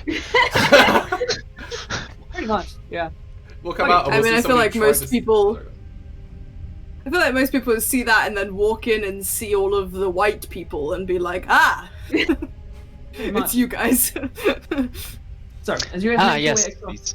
These, yes. Oh, white. yes, these people who are clearly not from the Underdark. That explains Yeah. things. Yeah. You head over to this like side table up on one of these, like it's on like the main floor. She kind of like, sees you coming. Is like, oh hi, what? Yeah, this is them. This is Taran. He's like, hi everyone, and there's kind of slightly more Hello. muscular drow. He's got he definitely a drow, but he has like a very well tended mustache. Not Nice. not common. He seems to have quite long sideburns as well. Drower? I feel like Ashura. I feel like Ashura is like nice. But I miss Taryn, that. Taryn has like these sideburns. It's not very common. Is it undercommon? I feel like Ashura sees the nice mustache and is like nice. Nice. He seems to like. He doesn't seem to react massively. He doesn't seem to take it as a massive surprise. Fair. And Nute, you're quite familiar. Elves and dwarves have lived side by side long enough down here that half elf, half dwarves are not uncommon in this language. Hey. And this guy does seem to have quite like robust sideburns for an elf. The elves. He's Robust. also got, his hair is also like on one side is like a long flowing sheet. On the other is like a looped set of like small braids, which are like in 3 bands, in like looped braids. That's cool. Oh, hi guys. Sarah mentioned bumped into you lot. You look looking for the Play of Earth, right? He kind of like sits back and like crosses his legs a little bit. I'm sorry, I didn't. No, you were here. Serato, this view. Oh, thanks. Sorry, I did Nice not. fortune. I did not see you from across the way. My apologies. Markos, pleasure to meet you. The guy kind of like leans in like, Markos, nice. Yeah, Taryn. And he like Taryn. gives like a good firm handshake.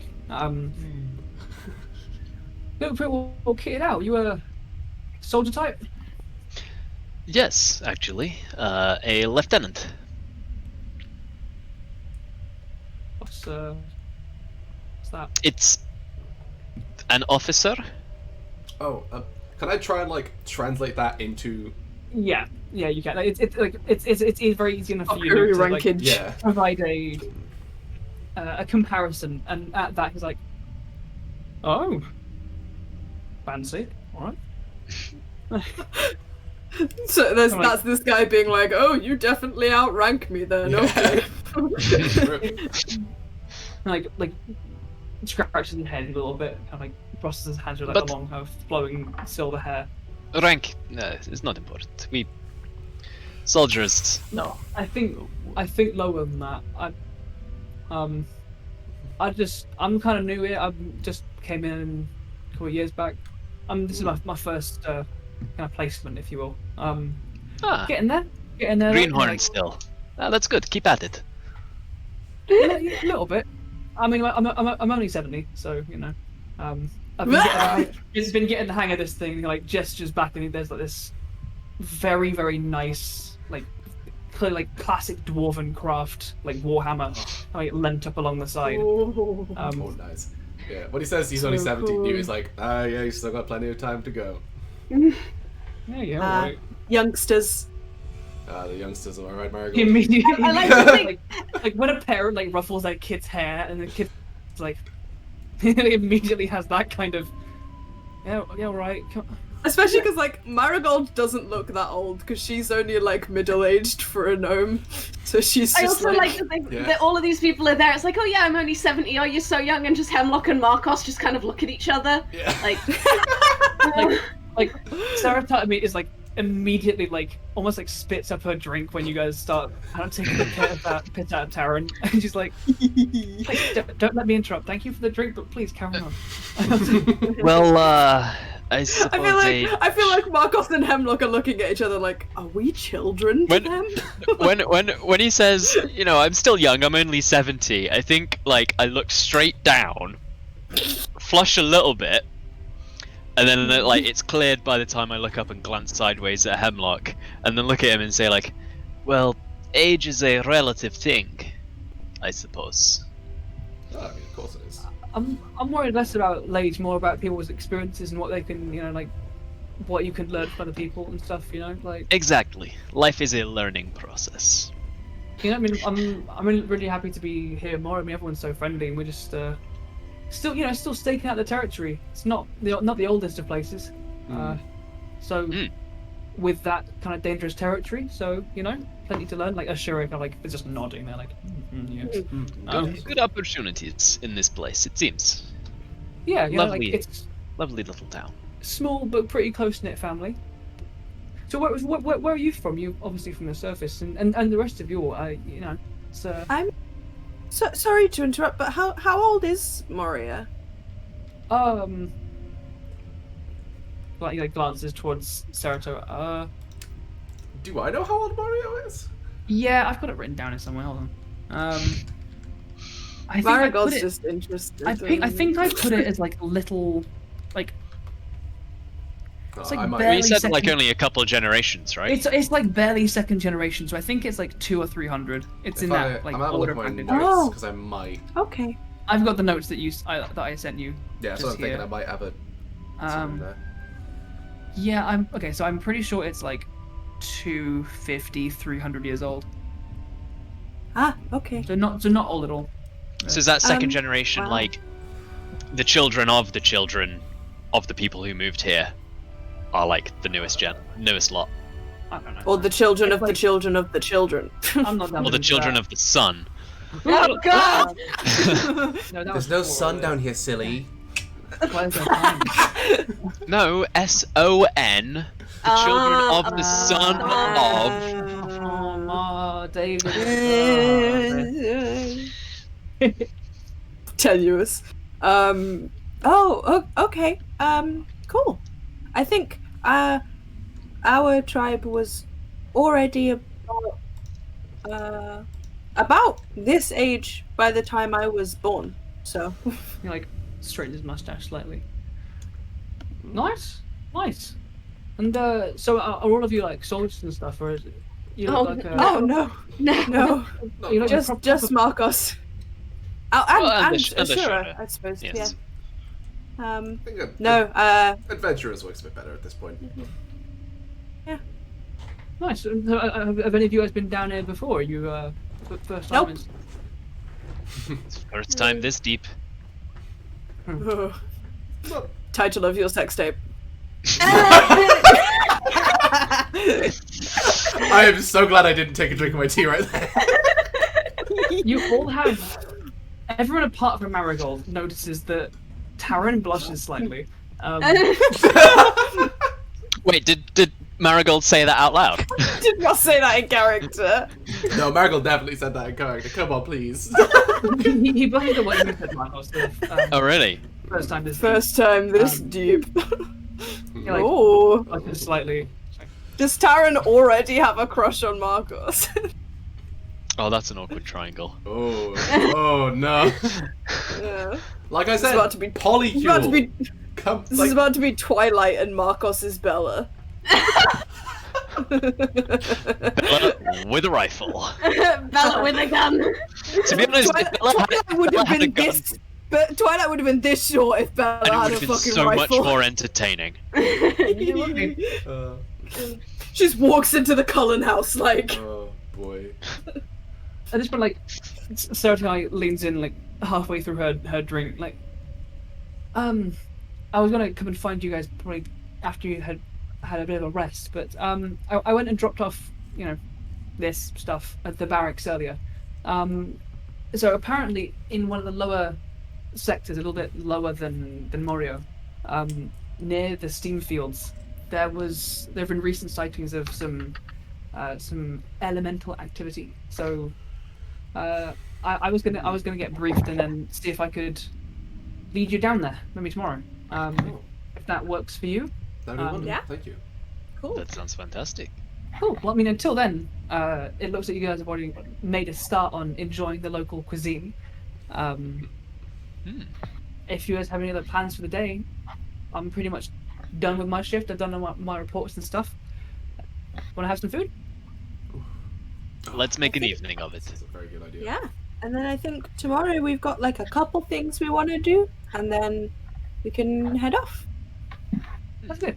Let's get a good table. Exactly. And she kind of like gets her like picks up her drink and stuff, and moves up to one of the larger tables on like the next story up. At this point, Ellie has left. She kind of, Okay. You probably noticed being all perceptive and shit. Like she kind of like edged her way down the stairs, like with like a little, almost like weirdly long legs. Like she's it's very compact, tiny little gnome. But then she takes a step. I feel like I don't know. I don't know why, but I have the image of like, you know, when people pull up the feathers of an owl and you see how long their legs are. Yeah. It's like that. Just these really long, skinny legs. It's an owl that learned true polymorph. Like she's like the top half looks like it's almost like a simple cardigan almost, and the lower half has like a way too elaborate like multi-layered like petticoat like dress Of course. almost. And she like when she like hobbles up the stairs, she like holds them up in like a long leg goes down the next one, and she like creeps her way down to the stairs and like Jack Skellington legs, just like. Look at she is like a cartoon character. and she like holds like looking towards all of you the whole way she goes down. Like gets to the door and is like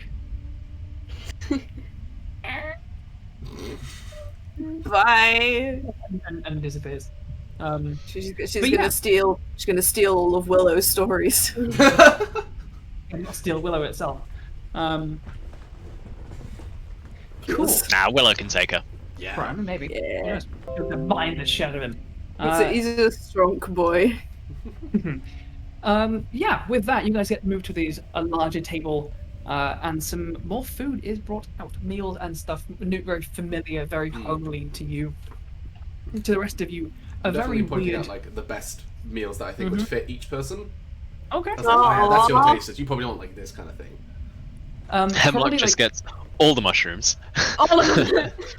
It's that mushroom salad, that lichen salad. Half of the mushrooms that I get served go into little jars for later. Oh no, like Nute you do- specifically orders 2 servings. So Ah. You do notice like some familiar small like yellow mushrooms which you saw kind of growing out of that windowsill. They seem to use sulfur caps in some of their cooking. Nice. But most of the food that is brought out are steamed water or buns, which are essentially like a very spongy, very, very like watery, like a fungus that like almost like a sponge and holds lots of water. It's filled with like a spicy paste of cave prawns and spicy spices and stuff, and then it's Ooh, steamed like a steamed bun. sounds so good. There is Steeder egg broth. Steeders Like a are prawn giant dumpling. spiders, like giant domesticated spiders, and their eggs are used in cooking a lot. And spider egg broth is almost like it's like ramen kind of dish with like kind of big like spider eggs and insect flour noodles. And there's also the lichen salad, which is like a tossed collection of different mosses and fried algae to add some crisp to it. It's almost Ooh. like the softness of the moss and then like almost like crispy seaweed-esque kind of flavor, topped obviously with some nice fried small insects and stuff because texture is important.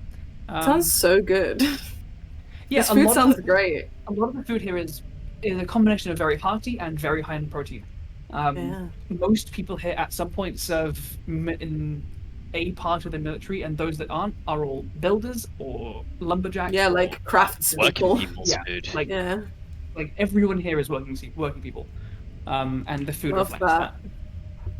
But This yeah, would while- this would make a great adventurer's tavern, can I just say? hmm Like I know Morioh isn't It is. necessarily like an You're It is an adventuring adventurous town. tavern. No, but like It you is, know what it I is mean? Yeah, also the- called the Worm Slayer's Respite.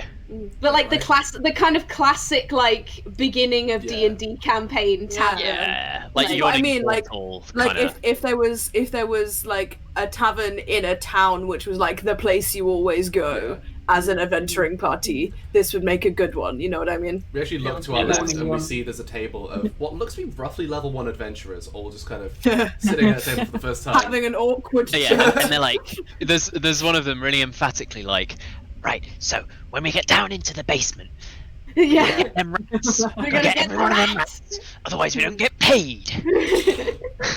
and then on the floor above, there's like a group of people. Like there's like a half orc with a battle axe, and there's a gnome with a big pointy hat, and they're all very, very intently staring at a figure several tables away by themselves with a hooded robe. Like, Yeah. Yeah. They've got a like, pipe. I am a pot hook. It's Aragorn. It's Mysterious hooded figure. Perfect.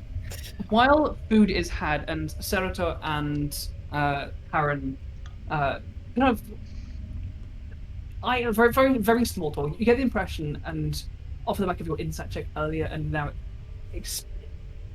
extended period of time now chatting to them, they appear to be good friends.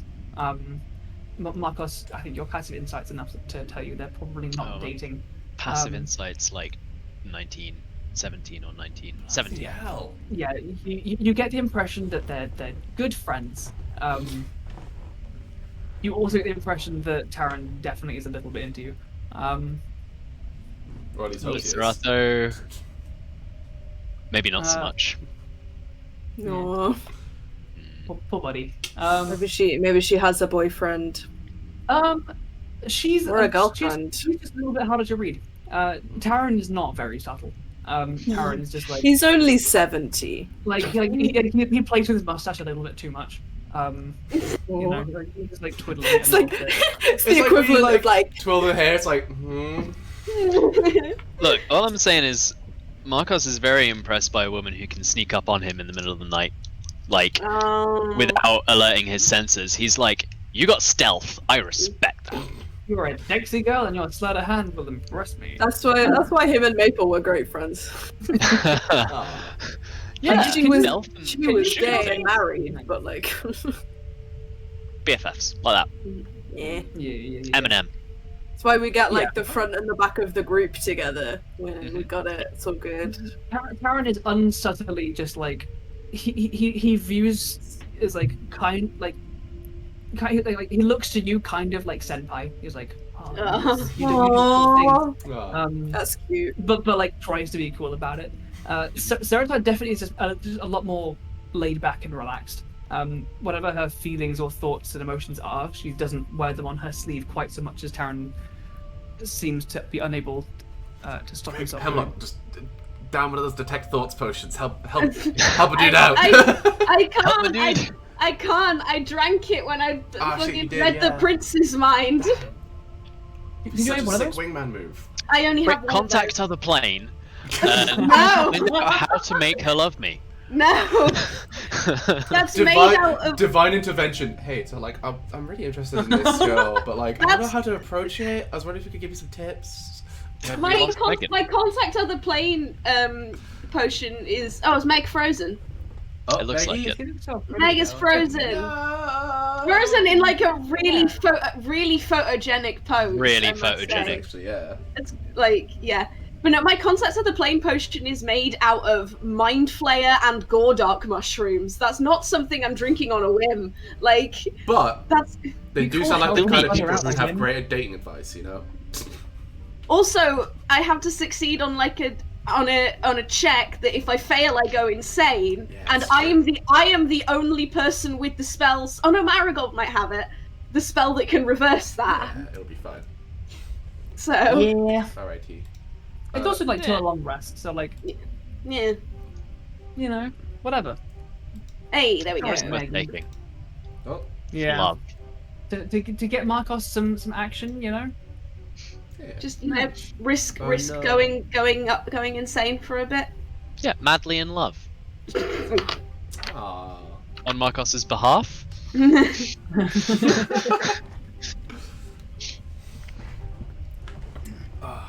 Just getting our Maggie back up in here. Yay. Maggie, where are you, baby? The cameras are a little bit goofed right now, but I'll keep this on instead of Yeah. tech difficulties. How is everyone doing tonight? How are your evenings going? What are you Right, up yeah. to while these? I was talking to the audience. Oh. Yeah, I was really confused when you started asking. So, what are you up to this evening? Because I was like, D&D. That's really nice. It's pretty good. I do care how you're doing, David. I was in that moment. I was talking to the wonderful viewers, but you know what? Fuck them. How are you doing, David? I'm doing okay. I would like to clarify, Andrew does not speak for the Chasing Tales brand as a whole. Oh, posture check. Posture check. Everybody. Oh. Jack. Maggie, I can't sit on a chair properly. I'm gay. I can't do that. Wait, I matched my shirt. I have my knees up. I have my knees up, like up on my desk. I can't. I'm upside down right now. Alrighty. Flip. So, as you guys are eating dinner with Karen and Serata, is there anything else that you would like to do? Any questions you'd like to ask? Any conversations between each other? Things you'd like to explore or find in this tavern? Oh, there's things I'd like to explore. Okay. Moving on. Hemlock is, I think, probably by the end of the meal is halfway past tipsy, as the lightweight of the party. But we're around new people, so he's trying to hide it. Probably not doing too well. Make a deception check for me. Okay. Oh, that's 14. 14? Okay. Neither of them seem to notice. Nice! They seem to be treating you as the same as they're treating everyone else. There are no like concerned glances going your way. Yeah. But yeah, they kind of ask, obviously, where you're from and what you're doing, and with a bit more depth while you're eating about the stuff that you have done that's led you up to this point. Yeah, is there anything that you would like to ask of them or do before the meal is concluded and you want to head somewhere else or do anything else? I guess just like idle chat about the area, sort of stuff they've seen on their travels and on their duty, share a few stories. Yeah. Nice. Just all in all, trying to be pleasant and charming company. Yeah. You know what? For you guys, that's not too difficult. You're actually pretty nice. And they tell you about the local area and how a lot of the large chambers nearby are almost like thick groves of Zirkwood, which is why Morioh was built here in the first place, to harvest these places. However, Morioh is quite a deep settlement. It's one of the deeper Hakuri towns, and the deeper you get, there are more and more like thermal steam vents. And the place that you'll be heading to tomorrow, called the Steam Fields, are a place that you don't really go to. They have like some bridges and stuff down there because they need to check the place out to make sure there's no kind of infernal incursion happening in dangerous places. But it's not a place that you travel to for any other reason. It's a place where the ground drops away and is replaced by long, thin, spire-like vents that ascend out of the darkness and send jets of steam at random. So you're saying it gets hot and steamy if you go deep? Taran literally does. Sarata kind of chuckles slightly. Yes, it does, and it will scald you and sear off your flesh. Just the way we like it down here. Icon! Not so pleasant. I don't know. What are you kink shaming, Markos? I'd rather keeping my flesh on my body, just as a point of, You know, I will say, as someone who's had the best of both worlds, reference. Flesh is generally better. Oh yeah, you were made of wood at one point, weren't you? I remember. Yeah. She like rolls her eyes and like mutters in Elvish, casual. Oh, God. I love her. I love her so much. She does also appear to be joking. You like in that eye roll. Yeah. There is like in the briefest moment you're like, oh, huh, fuck. Okay, no, it's fine. I was trying to give off like the opposite of an insight check, I guess, of being like I'm teasing. What's his name now? Taran. Yeah. But trying not to show Taran that I'm teasing Taran. Yeah, go ahead and let's Would that be like say- deception? Yeah, I think so.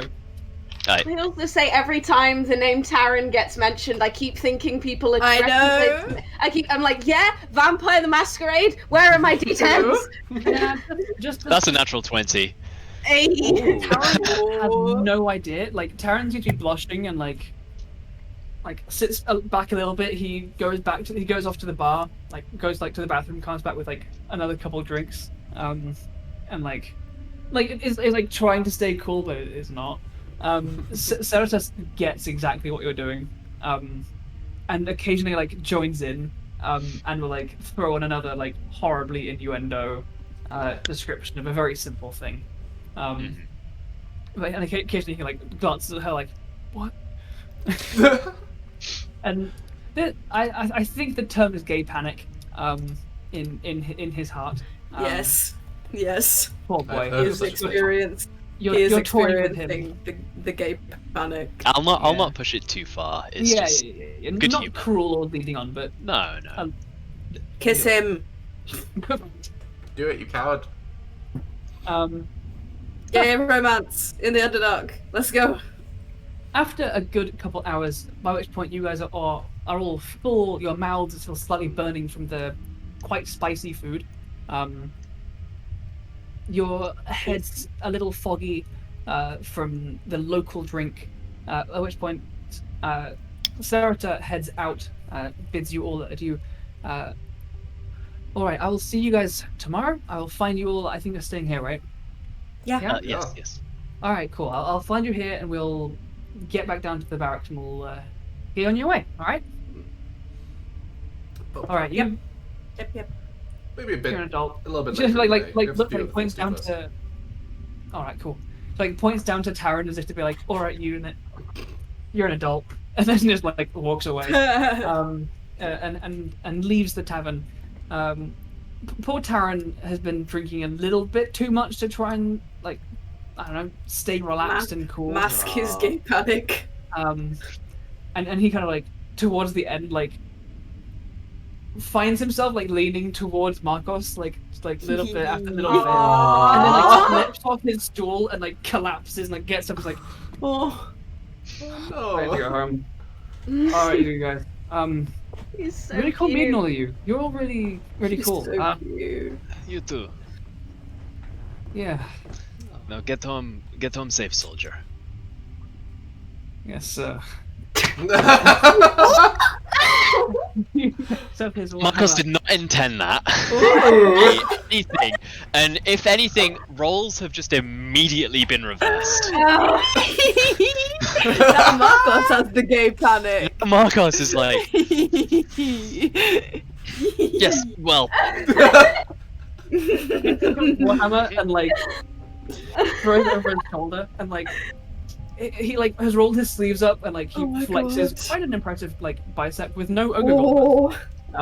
no turns gauntlets, and he's already cut. He's a buff boy. He's a himbo, I think is the He correct is. use of the term. He He turns and shows you his leather-clad booty as he walks away, and vanishes from sight. With my passive perception. Damn. Karen really just hit Markos with the no you right at the end. Literally. And vanishes. Markos is more flustered than Taryn has been this entire night. I feel like Visibly flustered. given that a lot of us or most of us have like me and Marigold I think have pretty good like passive insight at the moment that Taryn walks out the door, we both just burst into giggles.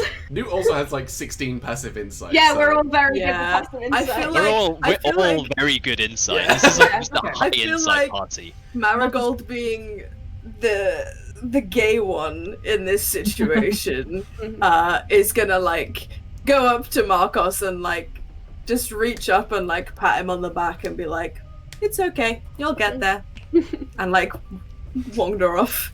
After she's like slightly out of earshot, he'll just be like, "Get where?" Marigold knows. She knows. Is there anything that you guys would like to do with this evening in the Wormslayer's Respite, or are you all heading to your I little believe rooms and that thing? we only got 3 rooms, so We did get who's- 3 Who's rooms. sharing? There's 5 others. Me There are and 5 of us, yeah. yeah. I guess me and you and Nute, and then Yeah. I don't mind. Marigold You doesn't can mind take one sharing on your with own, me. and Yeah, I'll if share you're, with if you're Ashura. you're getting with Sure. if you're going in with Willow, so Oh yeah. Yeah. Ah, that's a good point. Yeah. I'll go outside and get Willow, and I'll make him wipe his feet before he comes in.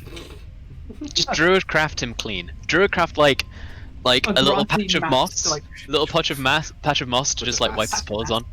Yeah, Patch exactly. patch of Make mass. him some moss slippers that he puts No. on. Little Oh my moss. God. I'm gonna make him tiny moss shoes. Moss He's- rabbit slippers are now canon. Thank you very much for this. I Yay! made- Those little I am feetsies don't scratch the floor. individually druid crafting him little It moss takes another couple shoes minutes. for Yeah, his it's worth feet. it. You guys Adorable. find your way down that kind of like double wide descending staircase, which goes just deep into the rock itself, with more of these kind of glowing crystalline sconces illuminating in that slightly kind of pulsing manner.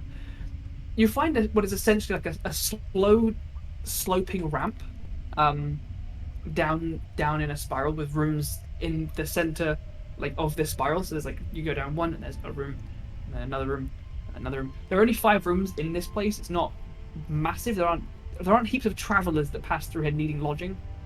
So it's more of a restaurant than it is a hotel. I feel like mostly those rooms are used for people who can't get themselves home, so they're like, just stay Yeah, here. there are rooms for that, rooms for occasional visitors. But you guys are housed pleasantly enough. You find in each one of these rooms there are 2 beds, what that can be like shoved together, but they are like separately. You find there is what looks to be like an opaque window, of like kind of like opaque frosted glass, of like a dark bluish purple, which kind of like mottles in color, with a very soft light coming from behind it. There is also a faint kind of cool breeze coming in, and you see a small like vent in each of the rooms, kind of pumping fresh air and circulating it through these tunnels, because air doesn't circulate that well in tunnels with the doors in the way, and so Fair. they have vents to keep air coming in. Makes sense. By each of the beds there is also a... Where's the right note for this one?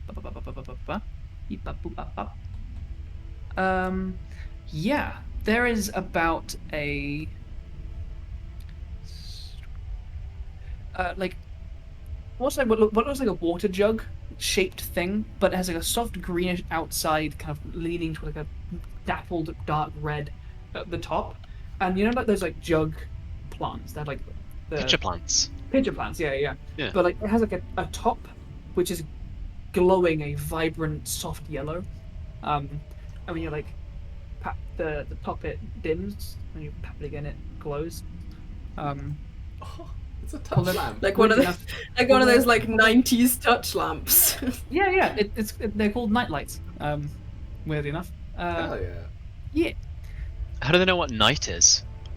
They just. Well, they didn't they're have just- time down here. No, it's a Oh, light that the night, knights... night It's- with like a K. Yeah. Like It's nightlight in common. In Hakuri, So- it's Yoru no Hikari. Yeah. All of these mushrooms have like Hakuri names, and I will not pronounce all of them because man. But yeah, these rooms are fairly simple, kept nice and fresh, quite nice. And you guys find your way to rest. And with Yay. that, we'll have a little break. Break because- time. Yeah, break It's time. break time. Thank you so much, everyone, for hanging out with us as we've done this very relaxing, just tavern We did chill. so much socializing. It was Mm. great. This has just been tavern and chill. I've had It's so been- many it's been combat a- encounters prepared for I today. feel like it's been so long since we've just done like a chatting with different people session though. Like, you know? Yeah. Just chatting to Chill vibes, NPCs you know? and shit. Ah, so Mario's like a lumberjack town. Yeah. Yeah. I'm getting Well- some like big frontier sort of vibes here as well. Yeah, Especially yeah, if it's yeah. only been around for a couple centuries, and it's Yeah. the deepest town there is so far. Yeah. exactly. It's cool. cool. Cool. Yeah, with that, we're going to hop off for a half-hour break. Thank you so much for being with us. Yeah. And yeah, we'll see where our wonderful adventurers go next, how they wake up on the next day and meet whoever and get stories extracted through a straw. Do we have any things to direct our wonderful people to in this half-hour break from you guys, or are we good to go to a break and come back? I think we're good to go for now because we'll do like shout outs for guest spots and stuff at the end. If you want, Wilbo is streaming some Baldur's Gate right now, so pop over there for half an hour if you want. Yeah. Ooh, David, Huh. you have your hand up. yeah, you said you places to direct our lovely viewers. I would say, go bathroom, get drink, get snack, be back. Yes. Yes. Be back in half an hour. During this break, I'm going to hop into Web stream as well. So if you want to be in the chat with us, we'll be there for a little bit. But we will be back on stream here for the second half of today's episode of Chasing Tales at just about 9 p.m. So take care of yourselves. We'll see you guys in just a little bit. Later, everybody. Purple text goes. And we're live. Hi. Hello, everybody. Hello. Hi, everyone. Hello, everybody. Welcome Thank you back. to Damn Fine Cup of Streaming for raiding us during the break. Thank Yeah. you. That's a damn fine raid. And It's a damn fine raid. As far as raids go, hydrate. pretty nice. Oh, hydrate. Hydrate. Yeah, I Let me get refilled a towel. I Of course. refilled my tankard. Tal Just just for this wants us to purpose. be hydrated. And now How Tal is like refilling us after we took our pee break. Yeah, welcome, new people. If you haven't been here before, we're Chasing Tales. We play D&D on Thursdays and other stuff on other days.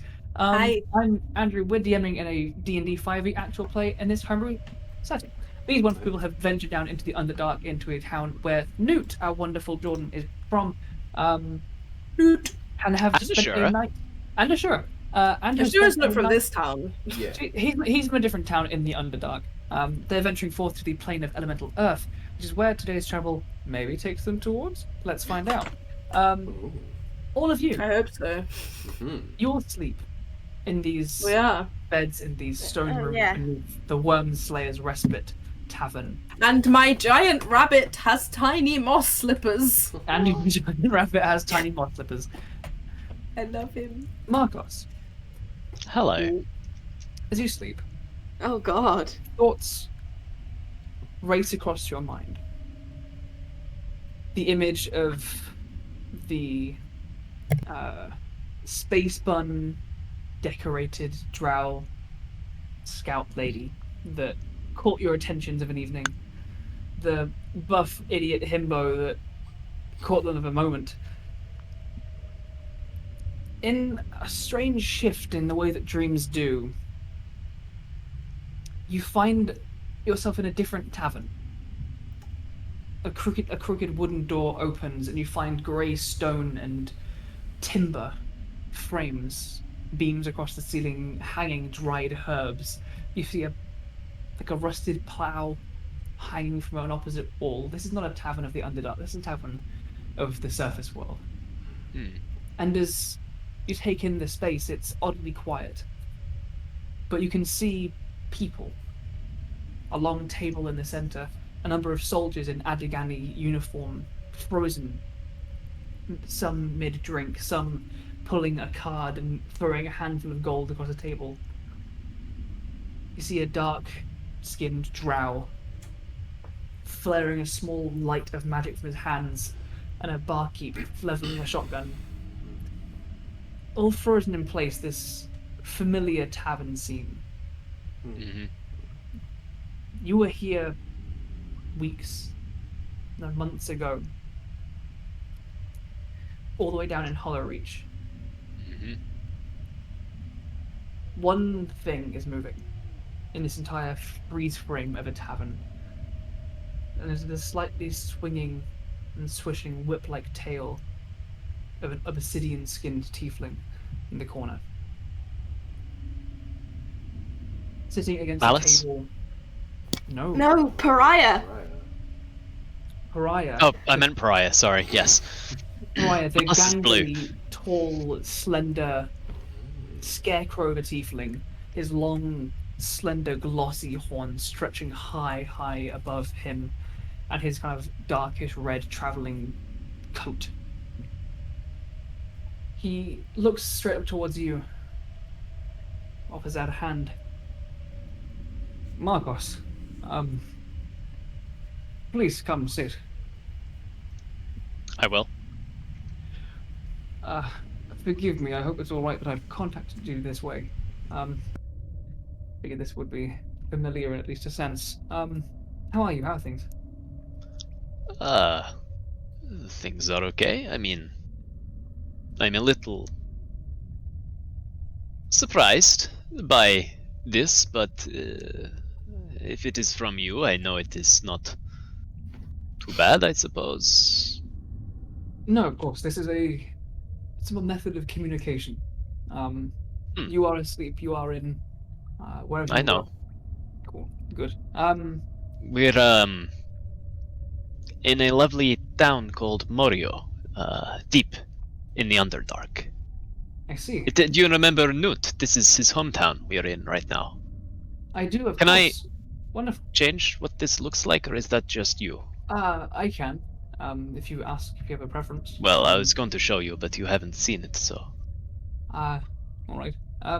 Look, I wanted to reach out just to get an update. It's been a few minutes, and you've clearly travelled quite far. Yes. Let's see.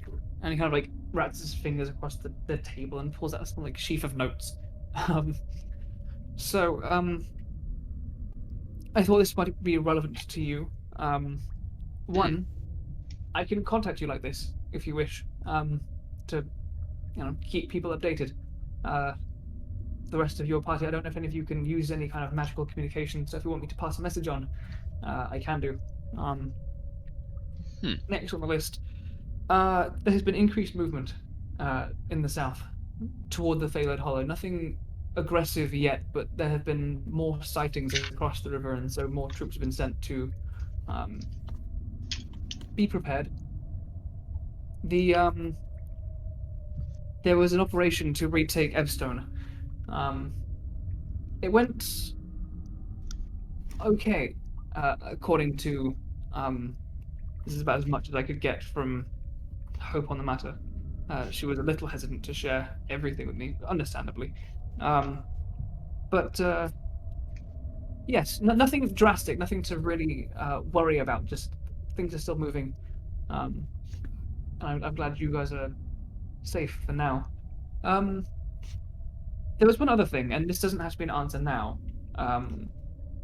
But I went to give you all space after Maple. But I have not forgotten the various kindnesses done on my behalf by all of you. And if there's anything that I can do on the surface on your behalf while you're venturing below, my time is yours, should you require anything of me. Okay. I'm glad that you have checked in. I appreciate that much. Very much. I will admit, I may have been drinking a little tonight, and even though I'm asleep now, my brain is still slightly clouded, it seems. I will have to check in with the rest to see if there is anything that we can do, but if you want to check in a night or two, then I'm sure I will have some answers for you. Perfect. Well, how are things in Muldren? Are you still there? I've been back and forth between Muldren and Adagan, but things in Muldren are good. Luckily, only a few ships were damaged in the assault, and you'll put a fairly quick stop to the thing that apparated. So yes, the giant monster. Yeah. So the damage was mostly ship based and superficial to the dockside. So repairs have been underway, and no further large scale attacks have been noticed. How is the spirits of the people? They hopeful? Resilient still? Resilient, yes. I couldn't speak to Hope. Well, I she thought wouldn't you see just me. did. Ha! Look at us. So I think. It's hard, but I think people are holding out for now. Good. The Adaganis are a tough sort. I'm sure they will be fine. Certainly are. All right. Well, I shall let you get back to your rest. But Yes. if I Well, one thing that I think may be relevant to your interests, perhaps. It is something still new and frankly terrifying to me. We encountered some demons down here. Did you? There was a portal that opened, and these horrific, goat-like, twisted creatures were pouring out of it. We did not fight alone. I believe they were devils, strange, golden masked creatures, and a flying horned one. Jalag. You know his name?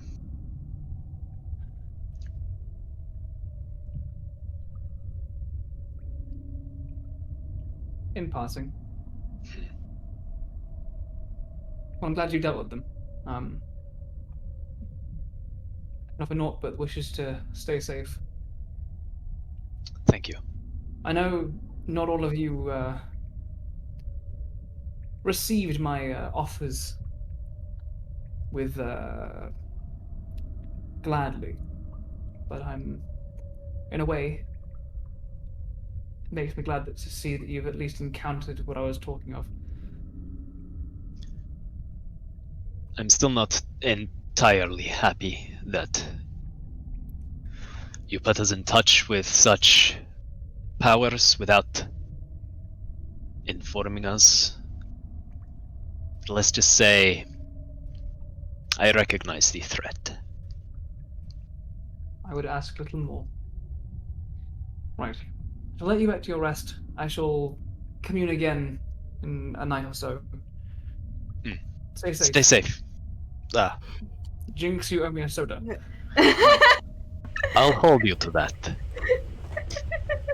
Soda You seem to be canonically holding exists in yourself this enough universe things. now. Sorry, Alright.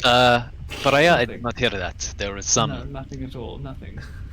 dream I'm quite sure. voice that spoke, and I did not hear you. Alright.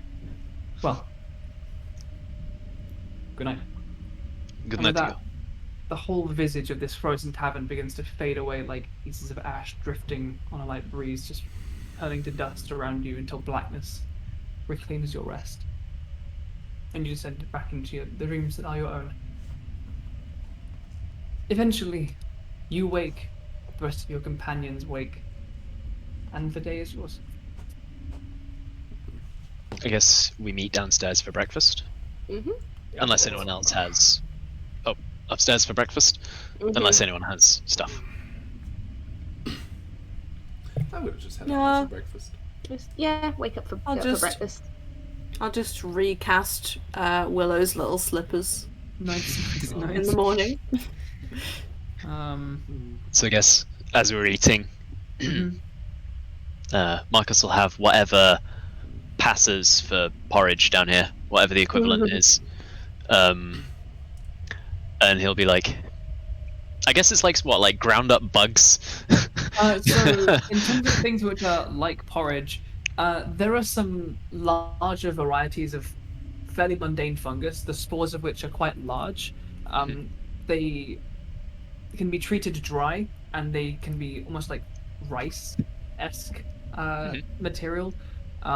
They can grind into flour, or in this case, soaked in spider milk, and they kind of swell almost like boba. And it's like this kind of a high protein kind of Rice a porridge. little- Yeah, like rice porridge. Yeah, exactly. Yes. Spider milk must be like stringy. A little, Boy, that ain't milk. Ew. Ew.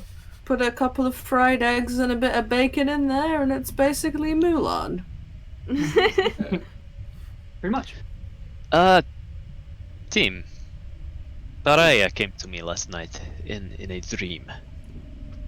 Oh, I didn't realize you thought of him that way. I thought you were going after Taryn. I love Sarah. that we all 100% assumed that Markos had a sex dream about Pariah.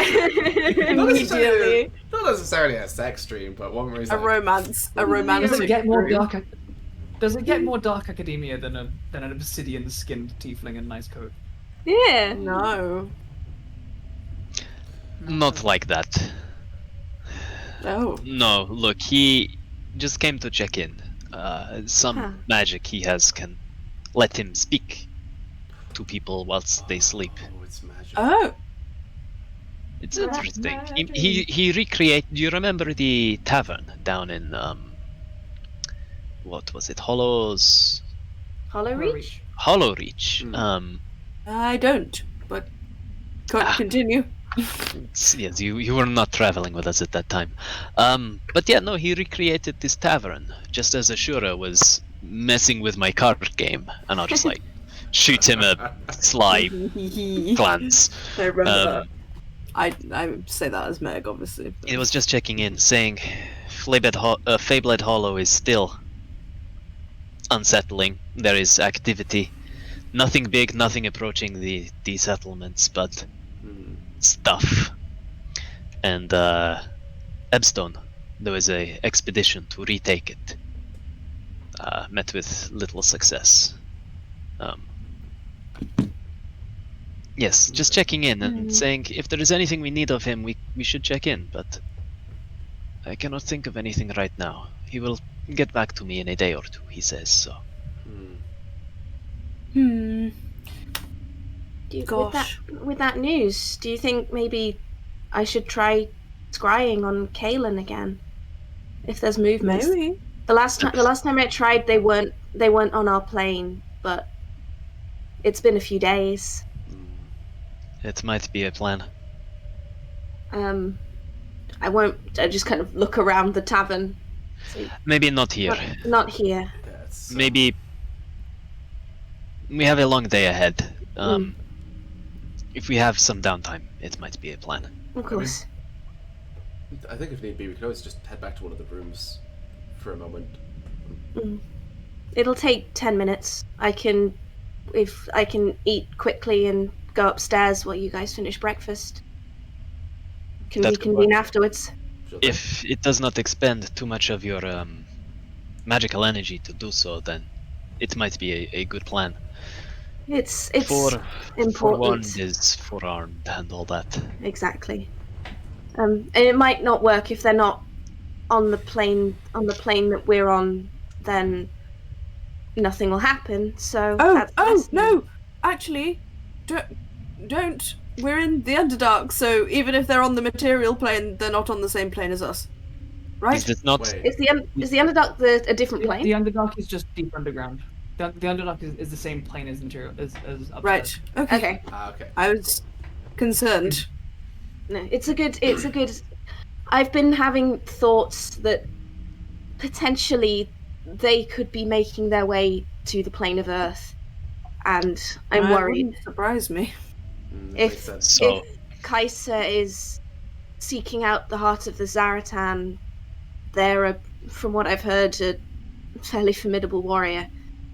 They could potentially be the ones sent down to attempt to retrieve it before we do. I Kaelin. suppose so. Kaelin is quite a fighter, yes. If It I would can, not surprise me if Kaisa sent them on a mission such as Shura kicks this. the table. if I can get any information on where they are, even if they're on the material plane somewhere, then that's something. The thing that concerns me is if they are not. If Does they're that not, mean that they? Where was it? The archway we saw. it was the that was last to the time I saw them Feywild, was to the right? Feywild. It Yeah, was in that the goes to Feyblade Hollow. Feywild, yes. That's where Kaiser is based. So potentially they could be there. Potentially they might be on the plane of Earth already. That is what concerns me. We could, if it doesn't work here, once we get to the Earth plane, we could try it again. And that Indeed, way, if yeah. they're on the Earth plane, then we'll know. Absolutely. That's a good idea. Well, I'll run upstairs and do this quickly. I'll be down in 10 minutes or less. Okay. All right. I will Right. wolf down my food and run back upstairs. You hut back your spider egg rice bowl porridge thing. Mm-hmm. And as you sit down to focus on this scrying, where you bring out your crystal ball and you begin to cast this ritual, the mist begins to swell within the glass. And as you focus, your consciousness begins to enter that and swell around you. it doesn't latch onto anything. Mm-hmm. Okay, I'll come back downstairs. Just shake my head. I am concerned. Nothing. This Well, this tells we us better that get to move on then. Yes. well, potentially we may be ahead of them or we may be behind them. It is hard to tell. I think either way, it's Well- better for us not to. If we can be ahead, then that would be marvelous. Yes. So, Right. but first, I believe we have an appointment with your parents, Nute. We do. Oh, yeah, we I Mama mean, if you No, want Papa to, Nute and of Papa course. Nute. I mean, I definitely want to. Do you want us there, or do you want to go on your own? Oh, no, please, can you all come with me? There's no chance I have the courage to do this on my own right now. Of Why course. not? It is your parents, right? It has been 50 years, though, Markos. And a lot has I think- happened in that 50 Yeah, years. I think they probably assumed something had gone badly, considering they've not received much communication I for at mean- least 30 of those years. they would be right as well. Things went very Mhm. badly. I mean, did. yes. Right. Like, how do you tell your parents that you've died twice? I mean, I told mine Delicately? delicately. I told mine that I died once, but I was okay now. So, I mean, that's one way of putting it.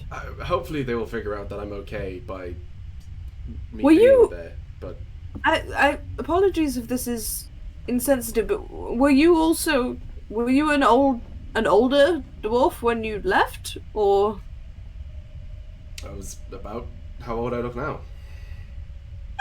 perfect then? So what, like It 80? is.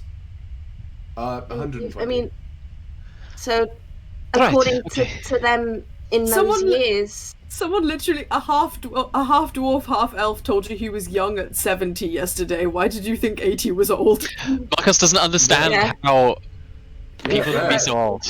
so when you left 50 years ago, you looked like you do now. Yeah. Well, wait. I might have left at 100. Well, except for the grass. Honestly, time. Apart from the- So That's time true, has the- kind of gone The a bit brass beard. weird. with That's the whole, understandable. So Well, yes, because I suppose you technically weren't aging while you were a warforged, because it was just your soul. So it's not just that, but also when I first left here, there was that alone. There was like about a 20-year gap where I was at. Yeah, Titan's you lost Back. your memory. Yeah. Well, that was just when I was at Titan's Back. hmm And then, as I was sort of continuing my travels of the world, that's when I was killed. It turns out that between my first death, which is a weird thing to have to specify, and being reborn in what I can only describe as a wooden prison, it was about 30 years. Oh gosh. So I So- don't know if I'm technically 126 or 156. I mean, I suppose your soul is 156. You, From you what they have hear your about body- these... Your body what might they just hear be about this. 126. Yeah. Well, his body is less than a year, really, because Hemlock made it. technically, yeah, your body's only about a month old. So Gosh, Mm. it's all quite confusing. I mean, I mean- as they say, you're as old as you feel you are. Age is just a number. oh no. It is all about how you feel up here. Oh gosh. There's That's- there's some implications to that sentence. No, there's not. If you feel old, you are old. yeah. Be 180 or 80, and if you Yeah. feel old, you're old. If you feel young, you're young. I feel Is this why you guys are walking towards? aged. Yeah. We could I think at finish this our point- breakfast and Yeah, we finished up our breakfast. we will start to make our way towards the Sokunin household. Alrighty. So your parents, what should we expect from them? What are they like? Oh god, hold on. Let me see. I've got to find my note. I've gotta just think. I've got to think back quite far. Did they take the my backstory aesthetic? document. Did they take the ascetic lifestyle like you? One of, I don't know, devotion and physical training? Not in a kind of way. Well, my first dad at this point is sort of a gardener type, I guess you could say. Ooh. Yeah, and my other dad was a member of the guard, and was damn good at the job, but has since now retired and generally does more sort of jewelry work and Oh. less dangerous Lovely. stuff. Oh yes, you mentioned least- because I wanted to get my shiny stones turned into a necklace or something. Yes, exactly. Although that was also, as I said, that was 50 years ago. So That's true. They could be doing other things. yeah, Or plenty of practice in making things. Yeah, or that. They could be very skilled now. it's true. Well, let's go. Alrighty then. There yet? Are we there yet? Yeah. Morioh is a very small town. After diving down like a small side street and then kind of weaving your way through these pillar-like buildings, you eventually find yourselves staring at just a fairly unassuming kind of cluster of these like hexagonal pillars which kind of fuse together, inside which there is a dark wood door and a couple of these like sconces. You can see kind of opaque windows leading within, a soft glowing light coming from within, coming from inside. You ready? No, but I don't think that's going to change anytime soon. So Hold your hand. Marigold's gonna do that thing where like she'll take your hand for a second, just like give it a nice pat. Aww. Think you got this. all right, and we'll, I guess, like knock on the door. Yeah. 'Cause it feels I mean- weird to just like walk in afterwards and be like, "Sup, bitches, I'm home." What's for dinner? Hey, sorry, Oh, I we stayed do over at practice. friends for the night. I've got 50 years of laundry. We just get back in and I'm like, hey, I went to the shop. They didn't have any milk. Oh Hey, god. so I went to get milk, but it's kind of gone off. Oh. A bottle of Few moments cheese. pass, as you wait outside the door.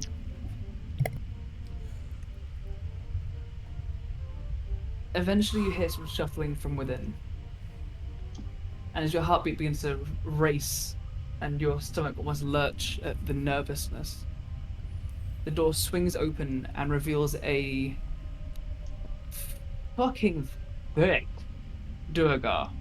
Old wizened eyes. You see a braid of thick hair descending down the back, almost wider than his door frame, which is like 5 feet wide. Fucking hell. And Hench!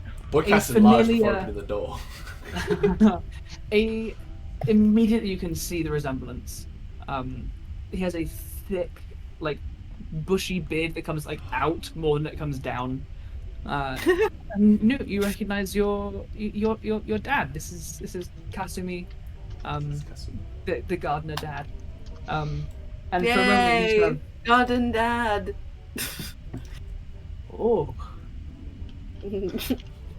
Hey, Dad. bloody time. And he just like takes a one step forward and like pulls you into a big hug. Newt is just fucking bawling his goddamn eyes out. Oh my god. These all your friends. Yeah, come inside. Oh my god, I'm gonna cry. And he like still like holding you, kind of like like pulls your head in, like kisses the top of your head, and like leads you inside. Come on in, everyone. Come on in. Oh my. All right. Like he leads you into your living room. A different stone table. They've replaced that since.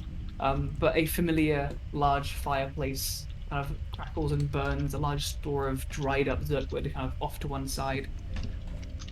You see like the low but wide arched kind of doorway that leads into the kitchen space. Another arch off to one side that leads to a uncomfortably narrow, but like you get used to it. Spiraling staircase that goes up to the other rooms of the house. Equally, one goes down into Tora's workshop. You can see as you enter another dwarven figure in the kitchen, like leans out of the kitchen with an apron on. Another male dwarf, balding top of the head, but thick, kind of like back of the head hair, which comes down to like just mutton chops that kind of sit almost as wide as his shoulders. And you thought the Durgar that greeted you at the door was like bound like steel cable. This guy has like tree trunks on tree trunks. His arms are like the size of his own torso, but he's like washing a copper pot. He leans out. Well, that's hold on, I'll put some tea on. And he kind of ducks back into the kitchen. Nute's hench dads. Damn. We love to see it. We love to see it. We love a good bear relationship. No one ever pulled that my dad could beat up your dad shit for Nute.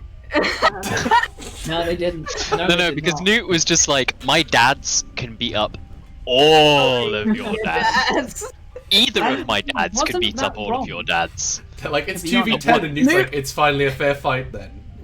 Nute only pulled my dad could beat up your dad on each of his dads.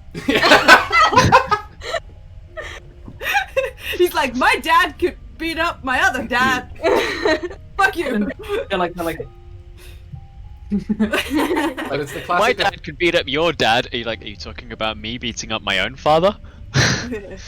Because yes. Grandpa could not stand up to this. He would always say, you know, my dad could beat up my other dad, but he'd never specify which one. So don't be like, he's talking about me. He's like, no, he's talking about me. They got into arguments about who would win a fight. We love to see leads it. all of you into this kind of main living area and kind of like pulls you down into the there's like two couches, which look very sunken and worn, and there isn't really enough space for all of you. But he like some stand into the couch. It's okay. I'm small. I can like sit on the cushion or something. Yeah. So, and he kind of like puts like his like hand like arm around you, and they kind of like rests like his hand like the back of your head. So, I think you've probably got some catching up to do. Just a Are you all right?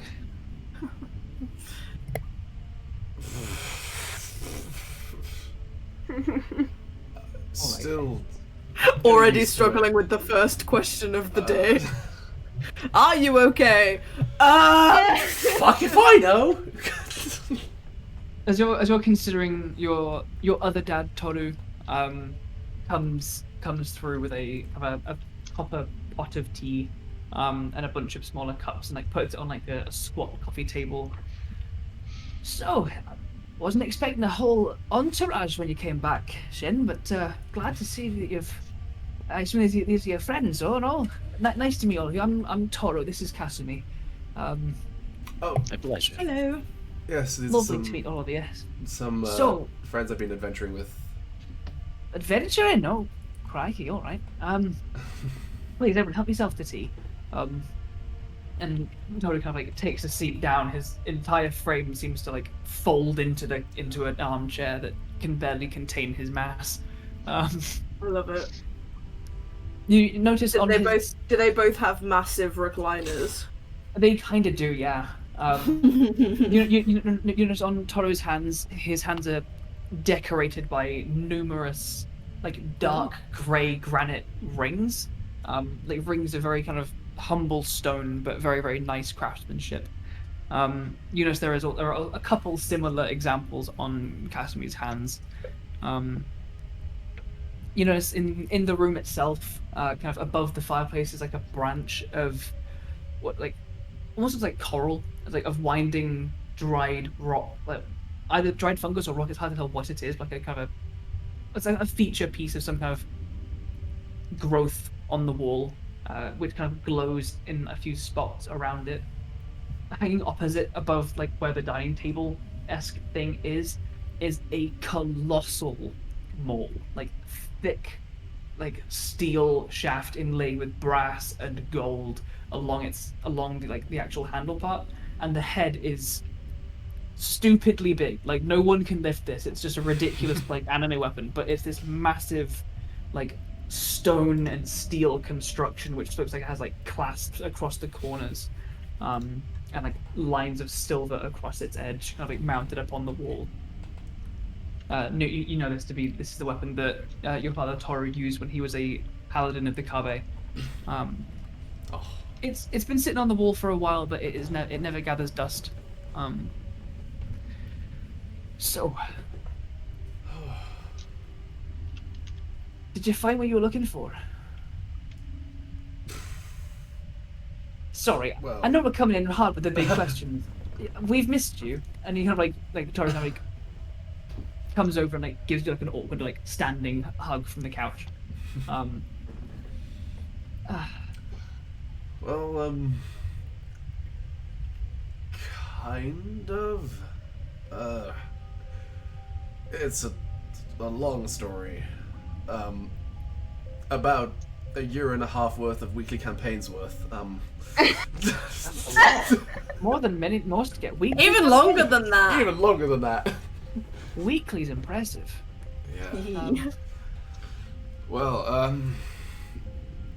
I don't know. We had a break for Christmas. that's true. Yes, we've actually been getting a good group of regular people on our witch stream. Well, It's like reverse scrying. right. Look, This needs to Markos, stop. don't bother. They're awful with technology. This is exactly how I thought this was gonna go. Oh, well, at least I found my way to the surface. At least, through a bit of luck. Yeah.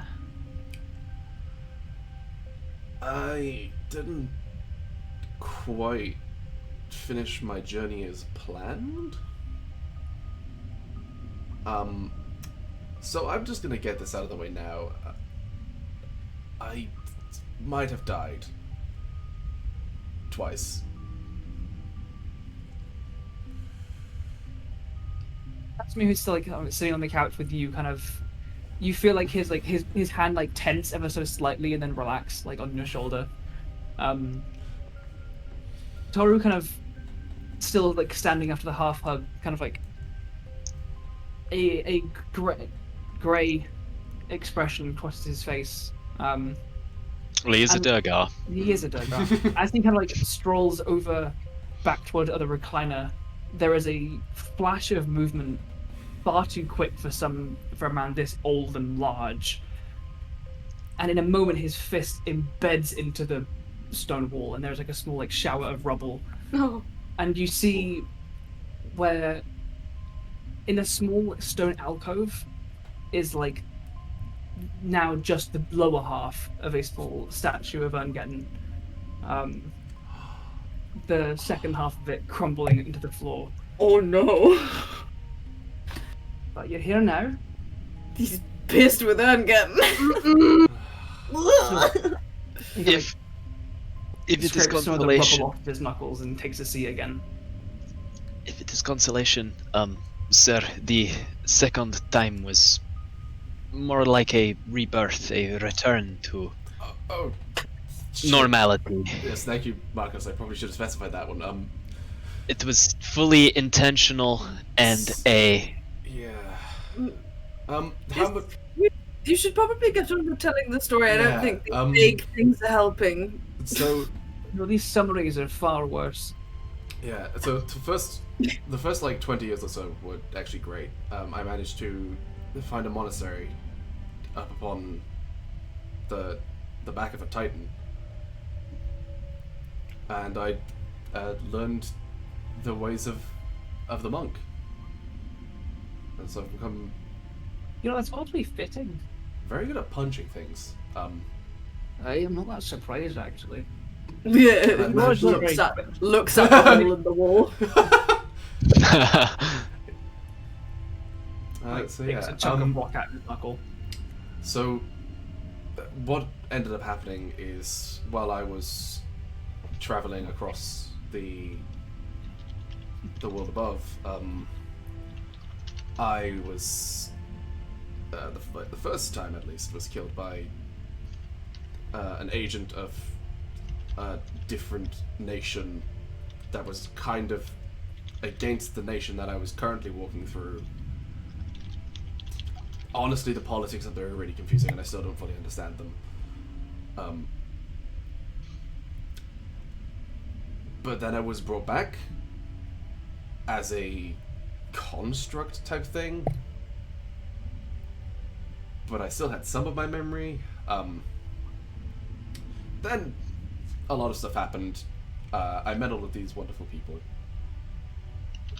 who are honestly the reason why I could be here today. I don't know what I could have done without them. Killed a dragon at one point as well. Pretty good, isn't it? I think that's not something you can have that. Stopped an extraplanar possible invasion. I mean, we've not done that yet.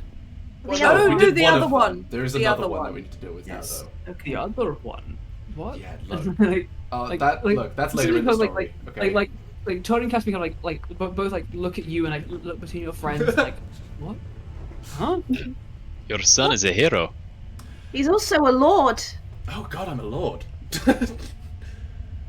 Oh God, I'm a lord. I don't really care about the titles, to be honest.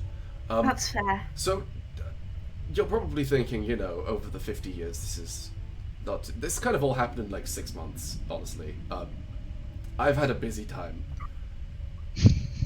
But as far as that second, to clarify a bit of what my good friend Markos here was saying, the second time was actually, as he said, more of a rebirth in getting me out of that construct body and back into mine. It was actually my wonderful partner here who killed me that time. That brought me back. And Nute will come in and give you like a big squeeze. Hemlock's I'm kind of like, yeah, I think Hemlock is sort of like, yeah, it was me. This is not a normal thing to talk about, right? And it's just kind of looking between you and both of your parents, like, hi. I would like to Hi, reiterate, I it killed was your not a son. killing. It was not a killing. It was a No, returning. It was very much, honestly, the best thing that could have happened. And I tried to be as respectful as possible. You were. You destroyed the body, but you freed my soul. And that's why I'm back like this and not a robot. That would have been a bit more confusing. tea. So yeah, God, saying this stuff out loud, it's a bit. I can imagine it's maybe not quite what you were expecting. Toru kind of stays quiet and sips his tea. Kasumi is still on the couch next to you. Well, some of it surprising. Some of it's not. You always were a thoughtful one. The idea of you finding people to show you the ways of meditating and holding your body in your way, and look, I know the Kabe has its ways and wasn't really your thing, and that's fine. So I'm not surprised that those people took you in. I'm not surprised that with the help of some good people by your side, you've accomplished some amazing things.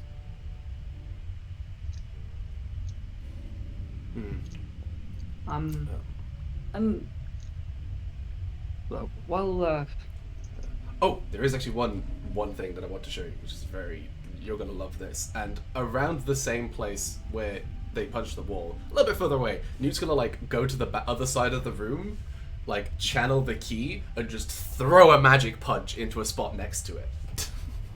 there's a flare of radiant whitish yellow light that lights up the room in an instant, and there's another scorch mark on the grey stone. Couldn't have just done a druid craft. No. Druid craft Like- your mustache. You see Nute, like, for a moment, just sort of stop and go, you know what? That's- yeah. A certain kind of thoughtful. Look, I was there for long enough. They know I'm a dumb bitch, okay? True. I mean, obviously, when you left, it was to explore other cultures, and that's amazing. That's something that we were really excited for you for. We didn't expect you to be gone that long. Neither did I. And while you were gone, we're not people that are gonna start worshipping any of the Bloodborne, obviously. But while you were up in their domain, we had that little thing made, and I don't know, asked them to keep an eye on you. Fuckers. I mean, But okay. I'm glad you found some. I will I'm glad you say, found some friends to. they messed it up the first time, but the second time, they made up for it with all of these wonderful people.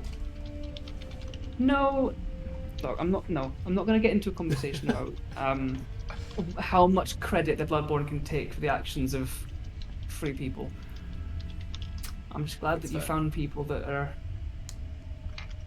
able to keep up with you and who can clearly help you on your path or join you, or I mean, we need to have a proper longer conversation, I think, but we're very happy that you're okay and that you're safe at least. And by the sounds of it, you've done some amazing things, and I mean, very proud of you and very happy that of all of you. And he like looks around at all of the rest of you. Didn't think I'd thank my son's murderer, but and Does it count as- he says it with a cracked grin that shows he seems to understand the situation. Yeah. If it's any consolation, the first time he met my parents, they were brainwashed. So, I don't know if you know what consolation means. oh no, it's the wrong Honestly, word. neither do I. What does it mean? He like rests his head on your shoulder and laughs a little bit. Look, your Jiro's, I think, on her way back from Mindo. She's doing well, by the way. She's doing very well, actually. She's working under another master from Mindo Desh with her studies. Oh, nice. How has she made any recent discoveries or breakthroughs? Discoveries not so much. She's done a lot of work in enhancing what we already knew. But you know, if you trip and cut something out on patrol in the Takuk and you come back to the medical bay, there's some things with her name on it. Oh, that's amazing. Oh, actually, Right. do you know what? Both Marigold and especially Hemlock, yeah, with the mushrooms, they're both incredible with this kind of stuff as well. And Nute's like kind of turning to both of you now. It's like, so, Jido is my sister. You would honestly love her. She does a lot of work on the fungus around here and sort of. I don't understand the work she does, but it's really cool. it does good things. He works with I the was- exotic fungi here to produce medicines and toxins and things. That's what I I was going said. to say it sounded like you were talking about medicine. Yeah, it's like Hemlock's eyes have just kind of lit up, and like Hemlock is far more practiced in actual medicine than I am. I just do the twinkly magic healing. Hey, you're still incredible at that, though, Marigold. Come on. what? That would be. That's amazing. I would love to be able to speak to her someday. Yeah. I think, well, she went on quite a long, it was like a placement. I think her master's from Bangladesh, so she was studying there for a while. But I mean, she'll be back in a couple of weeks, so if you're around then, you'll meet her. I'm guessing by the fact that there's a whole group of you here and you're putting that face on that you're not here for a long time. We're only really here for today, and I would love to stay longer. I would, but this Hero shit? kind of need to save the world. Yeah,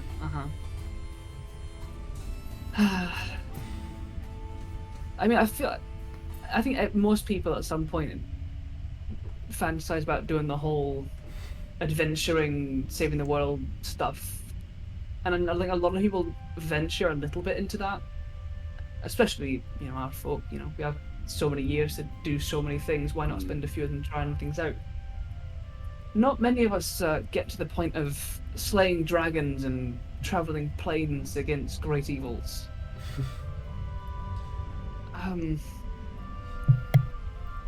Don't die again.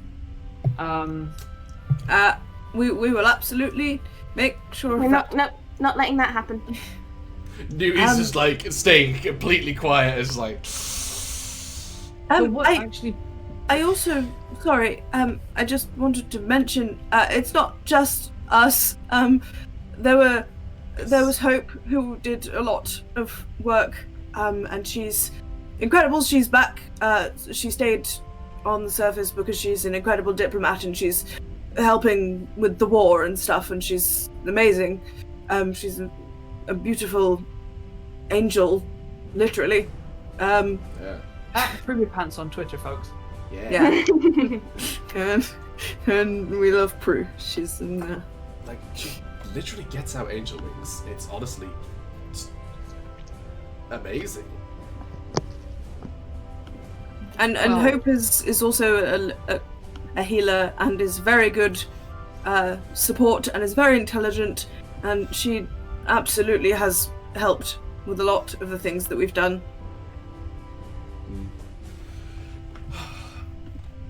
Well, we're nothing if not patient. Let's say that much. We're very glad, obviously, to see that you're safe. Well, healthy for now, considering the line of work you seem to have taken up. But, we'll never stop you from doing anything like that. And all we can do is wish you luck and hope that you stay safe. On that, we didn't have one of these when you left. There weren't that many spare. Obviously, they were going to the Takuka because they were, going out and fighting devils and that. But we had one of these made. And he kind of, Corey stands up, kind of putting his tea down. We didn't know if you'd come back at all. We made it also in case your sister took up some aspiration to travel the world as well. He goes into the next room. There's some shuffling. He comes back with a small, dark, kind of stone box. I will just quickly turn to be like, well, I'm just gonna say, if you don't want Jido going to the surface, don't mention the new fungus up there, because She knows there's other fungus in different places. yeah. She would, I think, love to study some of the fungus near where I'm from. It has wonderful I'm sure she medicinal would. purposes. I've got samples. If we ever come back, I will absolutely bring some back for her. Right. Hydrate. Sorry. He Hydrate. he passes the box to you, Nute. Mm-hmm. It opens easily. There's a small brass hinge in it, and on a fine but tough brown leather cord is a small silver cage, holding clasped within it a small pale white gem that looks very, very, very, very familiar to the one that hangs around Ashura's neck. Mm. If anything does happen again that we can't, I don't know, fix, Mm. and he kind of turns to the rest of all of you, bring that back. Absolutely. Of course. I don't know how much Newt will go in for a big hug while he's still talking. he like brings you in. I don't know how much you made an effort to ingratiate yourself with the lords on high, but most of our folk have no aspiration of hopping up to the Silver Sea after things go. So, just the hedging bets, you know. And yes, if you leave some samples of mushrooms and things, I'm sure Jito would be overjoyed.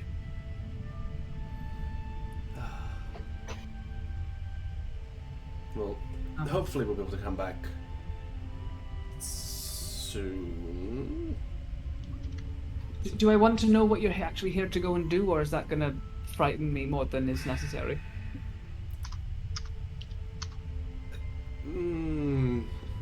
I Don't know how mean, long you're taking for this. Make a choice. I'm just going on an adventure. maybe not the thing to stop the whole other planar invasion thing, because that one is a bit scary. But if you want anything more tame to go off, we are just going to the plane of Earth to get some diamonds. Going for a nice mining trip. Well, that's not too bad. Yeah, Like, it'll be fine. Tora's like, And to collect it. No. I shouldn't say that. It's like elbow Markos in the ribs. Nope. Yes, just going to get some diamonds. don't tease us with half-said things and then say, no, don't say that. Look, That's worse. your That's son. definitely worse.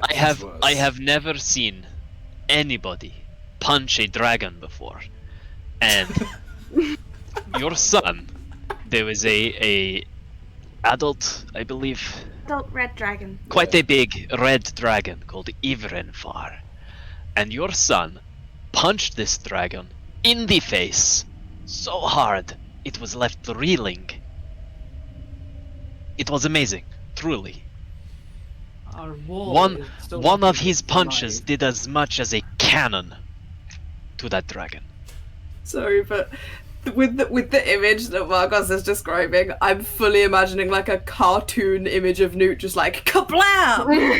Pow! Like, Yeah. it's like a Mortal Kombat like knockout move, you know, where it's like in slow motion. Fatality. KO. Or like in like a Marvel cartoon where someone will punch something and then it'll freeze like a comic. Like that. I did punch a dragon, it's true. You did. Right, well, if you're heading off today, then obviously you can stay as long as you want. Is there anything that you want to do before you go? I mean, our schedules are pretty clear. I was going to go do some work on one of the groves, but that can wait. Or have you got to shoot off pretty quick? Well, if it's alright with the rest of you, like, turning towards the party, Of course. I wouldn't mind just sort of staying for just a bit. Just No, having of course. some time. It's not even a You do what you question. want. He'll bring you all in for a big group hug. Yeah. Big squeezy hug. Yeah. As you guys in big kind of hug, both Casimir and Toru both like Aww. I have There's not a quite enough room, so Toru casts enlarge and goes. Like, Big hug. Yeah. very, very, very big hog. Big hog. But yeah, like Nute will just kind of stay behind for a bit, hang out with the folks. Well, I was gonna go and try and collect some more pieces for some work, and I think you guys were gonna do some. I was gonna do some. I think some of the Zerkwoods could use a bit of trimming back, so give us a hand with that. Yeah, sure thing. Marigold. yes.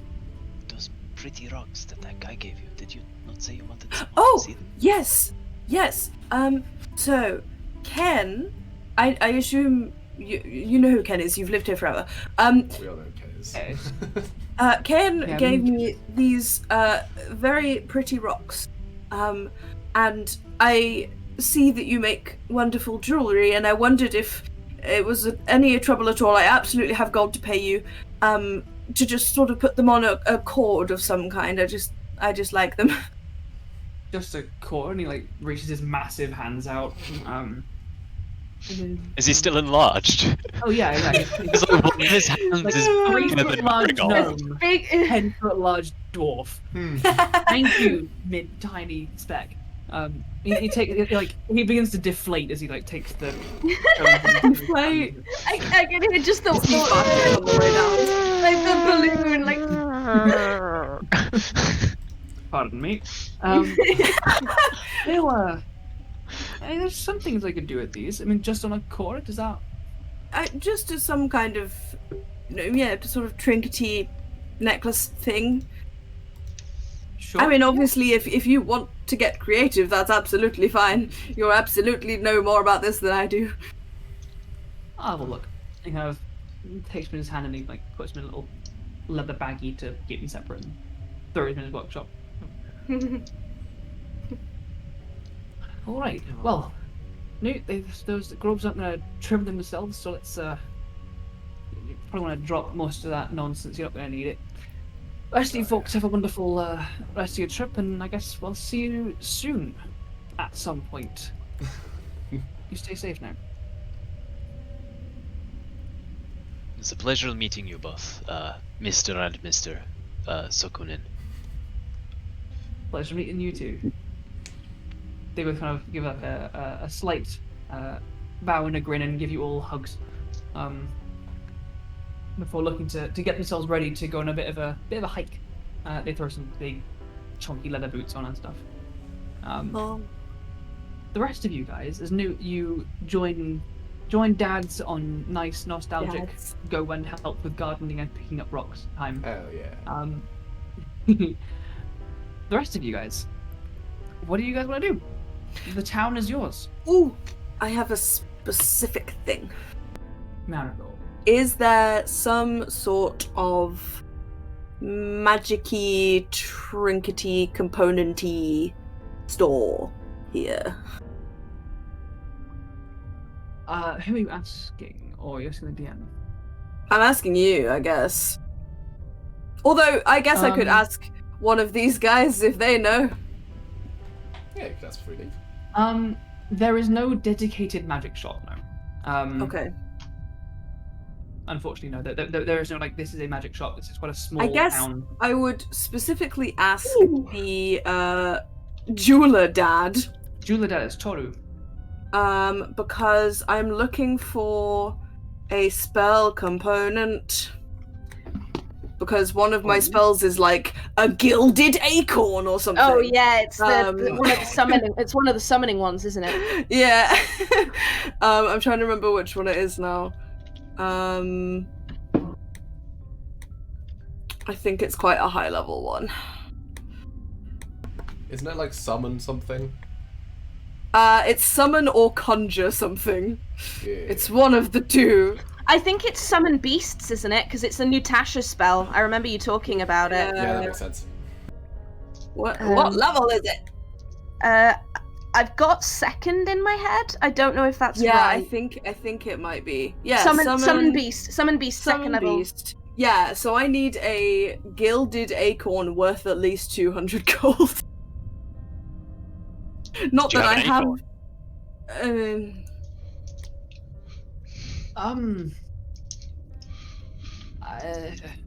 Toru kind of like shrugs a little bit, but Not that I have 200 gold that I could pay for that with, but Toru kind of like shrugs and looks towards Kasumi. Kasumi's like, his brows are already basically a monobrow knit together even further. If you're looking for something as specific as that,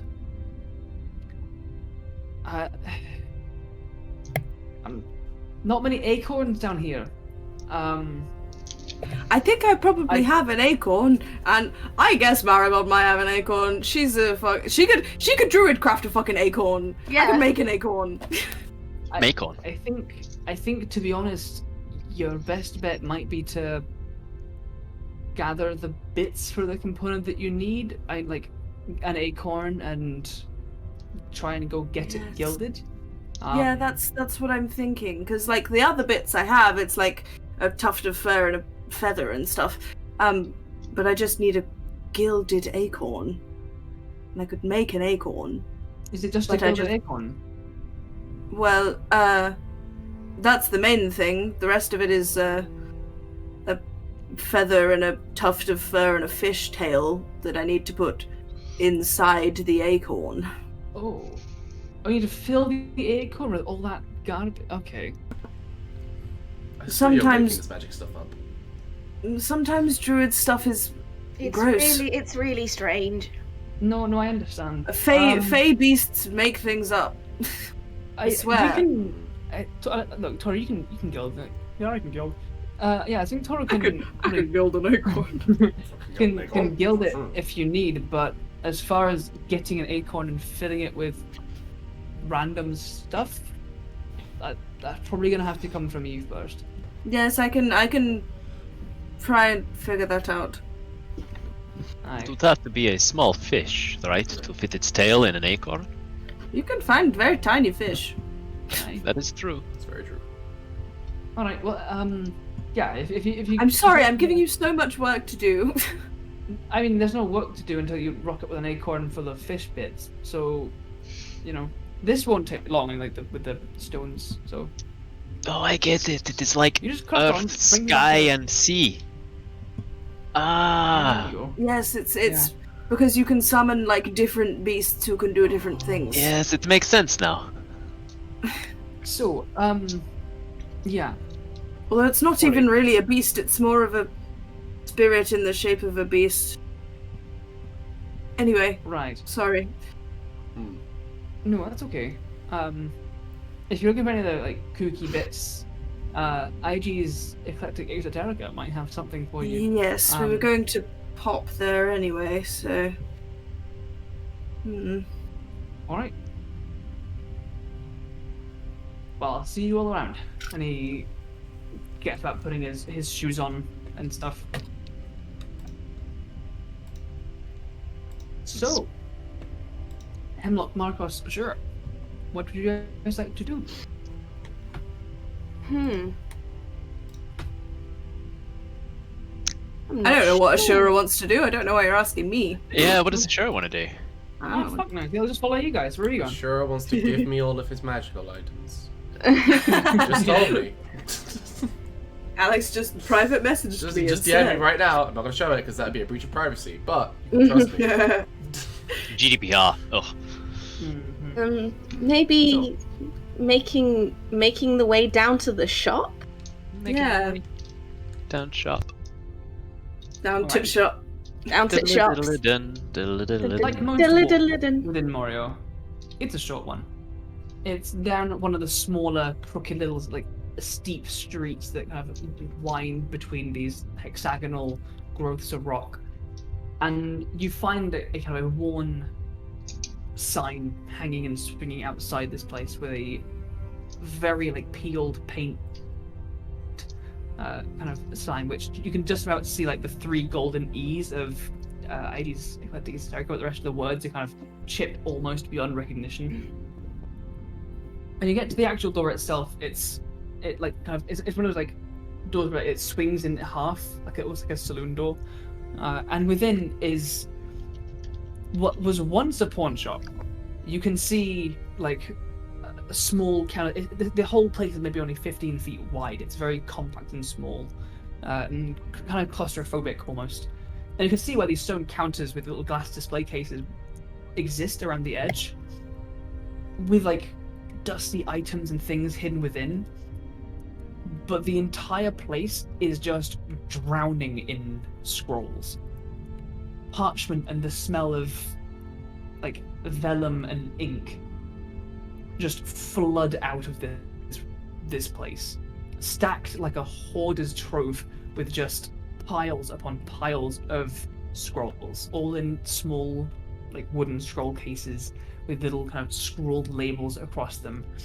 And perched on top of the counter at the end of this this tiny little shop is Eloishi, this little deep gnome woman with a like slightly enlarged eye, like perched on this countertop, and she's caressing like what looks to be a pretty standard sized battle axe like across her lap, and she's just like eyes closed, like muttering and like moving her hands across it, and there are like small like threads of silver energy which have danced in her fingers and the axe, and she's kind of like, Ellie, hello.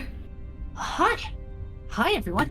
Come on in. and it's like gestures for you to all pile in, even though there isn't room for all of you in. We haven't brought Nute with us because he's doing things with his parents. But the rest of us are here. All right. Hello. Hi. Markos. So Hello. I'm Ellie. Nice to meet you. So I saw all of you guys new to here, which means new tales, new stories. So I want to hear. I want to see. I trade in things with stories. Rather than gold and silver, I want to see emotions tied to things. Things that have existed around feeling. Yeah? Yeah. And she like glances across, and like you can see there's a couple weird oddities like scattered like around where she was perched. It's like most of this entire space is just places for scrolls to go, and you can see like off to one side she has the axe in one hand, like in front of it, and like a scroll mid being written up on the side, and she's like writing notes as she does her stuff to it. But you mentioned you trade in stories, so there are things we can get in return? Oh yeah. I'm really only bothered about the stories within things and what I can draw from them. So, things like this, I don't really like. What am I gonna do with it next? Once I've got all the stories from it, then I don't know. So I trade things I have read the histories of already because I have no more need of them, and in return I will take things from which I can glean countless more. Right. I think I might have a few things. I think we all have a few things. Yeah. I'm gonna reach into my bag and I'm gonna pull out one of Ivrinfar's claws that I have. Interesting. And put it in front of her. She like leans over and like crack. You can't tell if it's her hip or her spine or probably both. And she like picks up immediately. It's like the size of her forearm. It's like, okay, all right. So, what's this worth? How interesting is the story? Where is it interesting? It involves a battle with both an enemy of our nation and a very powerful dragon that was won through teamwork and planning and, in some cases, good luck. And this creature was terrorizing the local area that we went to. And its defeat took us from small town people from all over the world to minor nobility in our home nation. So quite a story, if I say so myself. Okay. She takes the claw, drags it across the desk towards her. She pulls out the same wand that you saw Marigold and sprinkles those yellow sparks across it, and they kind of cling to it slightly, and she kind of closes her eyes. Okay. Not too many dragon claws around here. For this, I will trade you if you wish.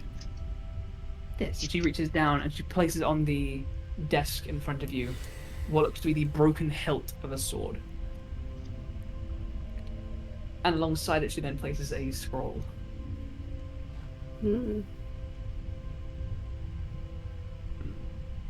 Interesting.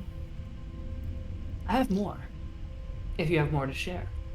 She then brings out another scroll, and looped around it is a fine golden chain from which dangles a pointed, blazing icon of a sun. Within the center of it is clasped a multifaceted, beautifully carved ruby.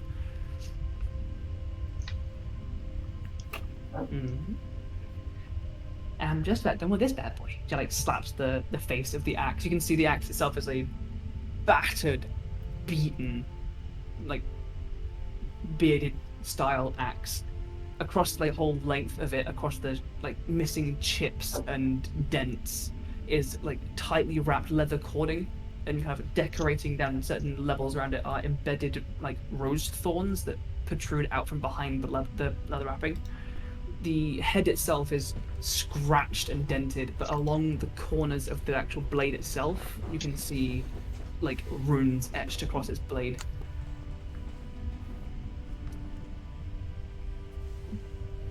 So,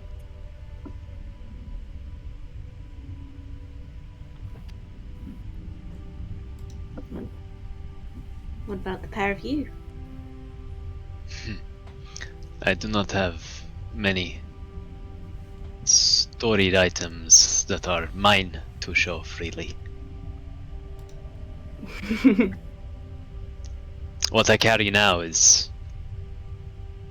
Well, I've got a lot of your stuff in this bag, to be honest, Hemlock. Yeah. And, Yeah. This is Maple's bow, and my rifle is... Well, I don't know. Dan Eric is doing something with it, so...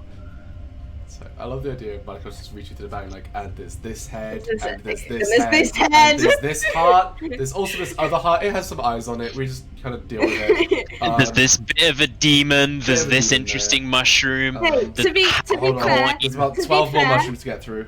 To be fair, all of the heads are currently back at home. Oh, that's true. It's just a hearts. demon heart. I've got just just a demon hearts. heart. It's 3 hearts right now that we've got. Are you sharing this with Ellie, or are you just No. Well, probably very furtively discussing Yeah, it. And I don't think you want me to show her the hag coin, No, right? don't do that. No. Or I don't think it would be right for me to show Maple's bow either. No. The Soul no, Zephyr. Definitely not. Using it, I don't know. In a way, it feels right to take care of it, but to show it to another, maybe not. if it might tickle your interest, I know your eyes kind of flared up a little bit at the icon of a sun. This ain't from here. This is Where is it somewhere else. from? I know. I fucking know what it is, Andrew. I fucking know what that thing is. Where might it be from? He says, holding a toffee. This belonged to a noble warrior Mhm. from a place far away. Mhm. Oh, but to tell you more is to give you part of the value of the thing. Right, well, I think I have something for you. But we have just told you the story of this dragon. the great and terrible Ivrenfar.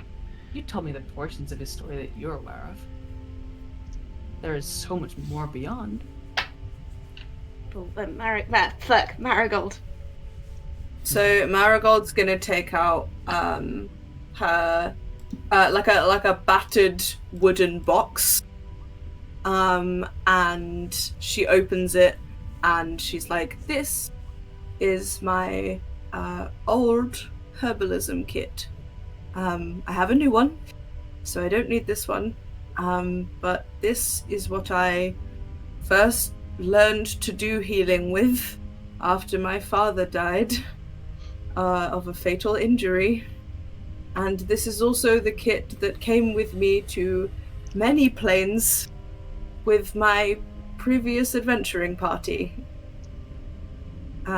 It is the kit that I healed many wounds with on many planes after many adventures many years ago." So it has many stories. It does indeed. Don't you make a persuasion check for me, Marigold? Oh god. Whoa. We're not your first adventuring party. No, sorry babes. I'm not. I mean, technically, my first adventuring party was a bunch of Volmians. Yeah. So, like, I don't think we should judge my first adventuring party, if I'm being honest. I think we could skip past that one. I mean, I mean, What technically, is my here first now? adventuring party was Captain Marla Pinnell and the crew. oh. It was a party, alright. Oh, nice. That's a dirty 20. 30-20. Okay.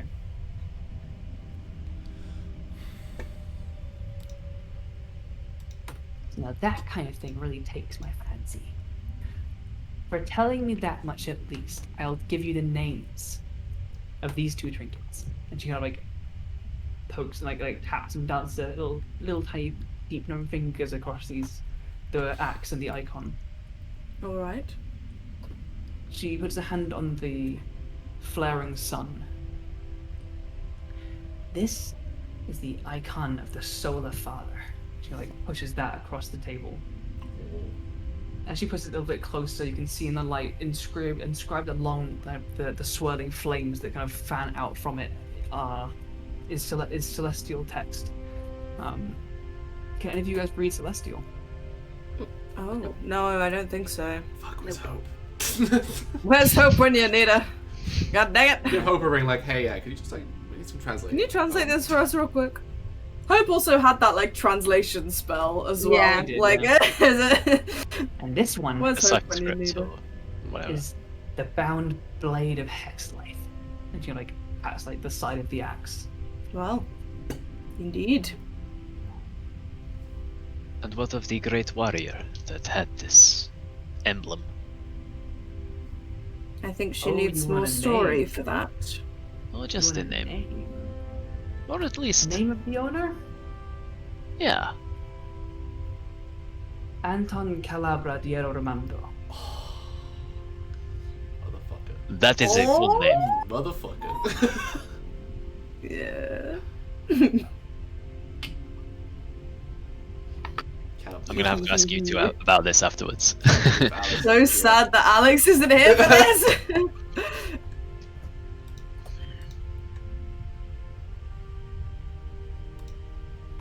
No. To tell you more would be to give you the value, but if either of these things are of interest, and she gestures to the axe, the broken hilt of the sword, the emblem.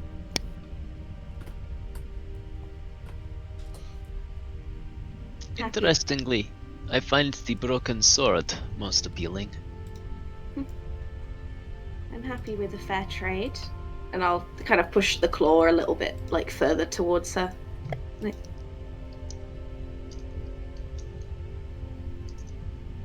Could you, Hemlock, make me either a deception or persuasion check, your choice? I think they're both the same for me. I'll do persuasion, because I think that's more appropriate. 16. 16. Okay. You feel like that her large kind of icy blue eye kind of stares you straight in the eyes for a long second. Mm-hmm. And then a thin little gnome arm kind of reaches across the desk and pulls the claw. Her eyes kind of scrunch up. The big one doesn't quite fully close, but she then pushes across the broken hilt of the sword and the scroll towards you. I'll pick it up. She turns towards you, Marigold, and the herbalism kit. Have you a preference? Or anything else to add? I mean, I can't use an enormous axe. Not with that attitude. I don't have gauntlets of ogre power, Jordan. You could have them. You haven't asked for them. I'm just saying. Marigold doesn't need them. That's why I haven't asked. Just turn into a dire bear and wield an axe. Oh my god, yes. Just keep it in the bag of holding until you turn into a giant bear. And then Markos will just chuck you the axe in combat and you can just be a bear with an axe. Would the icon be worth it to you?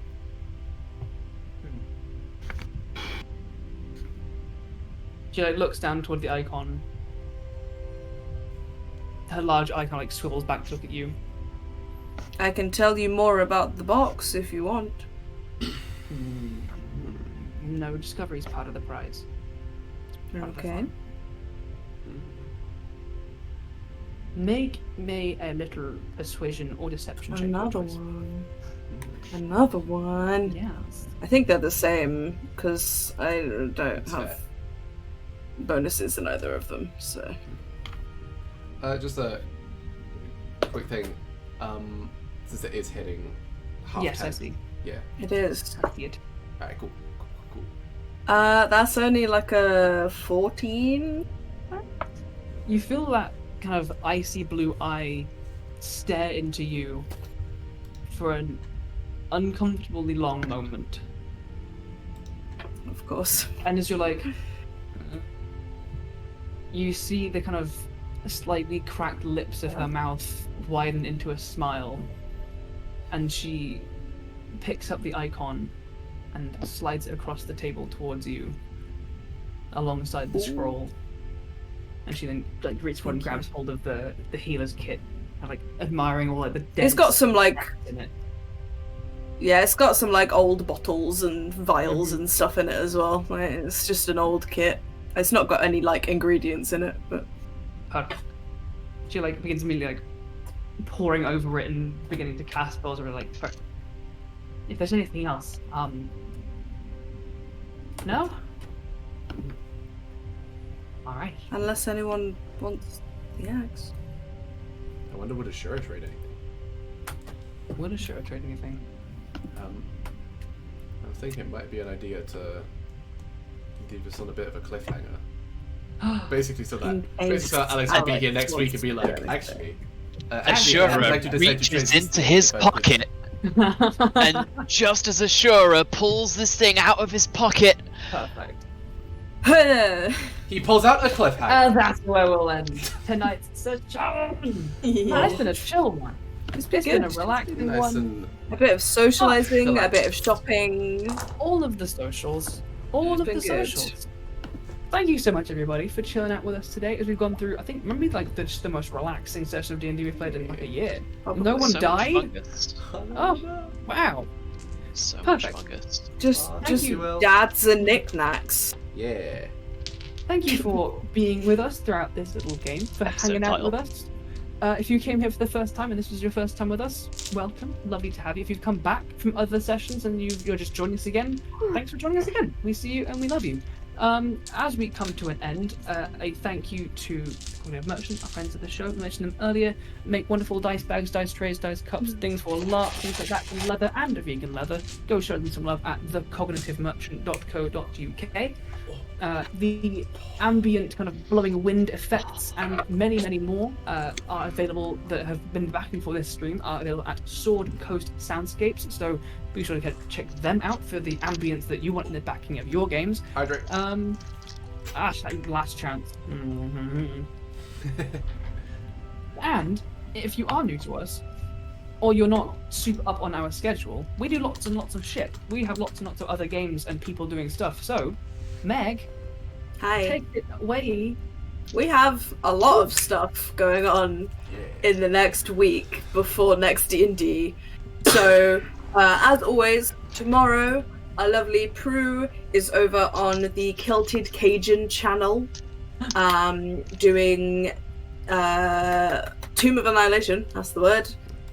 She plays a very cute Furbolg character. That starts at 7 p.m. GMT.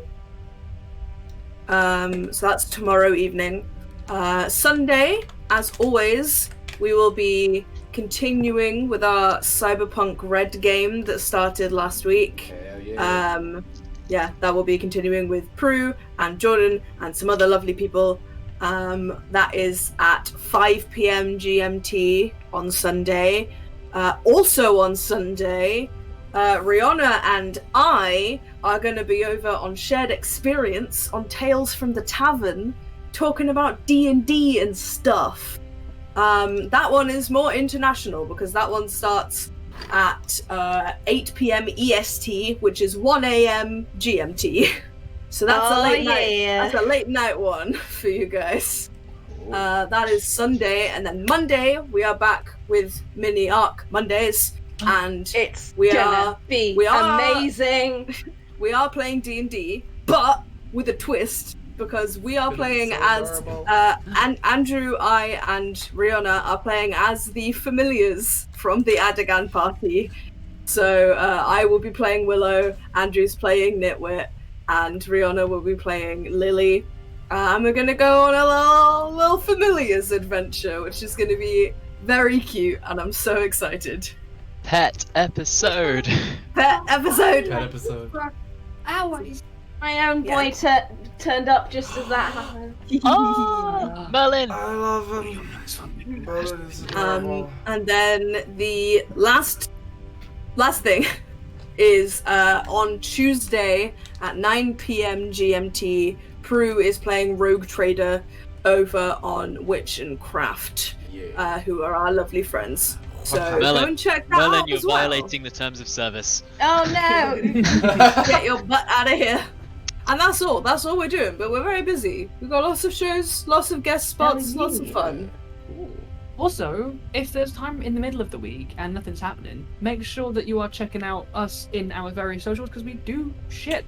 Meg has just started doing make-a-be looks and cosplay bits over on My Lady Meg Cosplay on Twitch. So if you're not watching that, what's wrong with you? That's the Deck of only many thing of Megs. note. Deck of many Megs. Hell yeah. Deck of many I'm Megs. also doing some Baldur's Gate and stuff that week. So if you want to watch that, watch that. I'm Andrew's Elder Brain on Twitch and stuff. So we're about. Yeah. With that, I think that's everything mentioned. Oh, also Prue does a little storytelling stream on Saturday mornings. If you want to go watch that, It's she's very cute. she's very Prue. She's Prue Pants like she is everywhere. Yes. Perfect. With that, thank you so much for joining us for today's episode of Tasty Tales. Plenty more up and coming, as just mentioned. And if you want to see us playing more D&D again, we'll see you guys next Thursday. But whatever you come and do, we'll see you guys soon. Hell yeah. Good night, everybody. Good night. Good night, my friend. Bye. I shall see you on the Oh god, where are the credits? Oh no! We love you. Goodbye.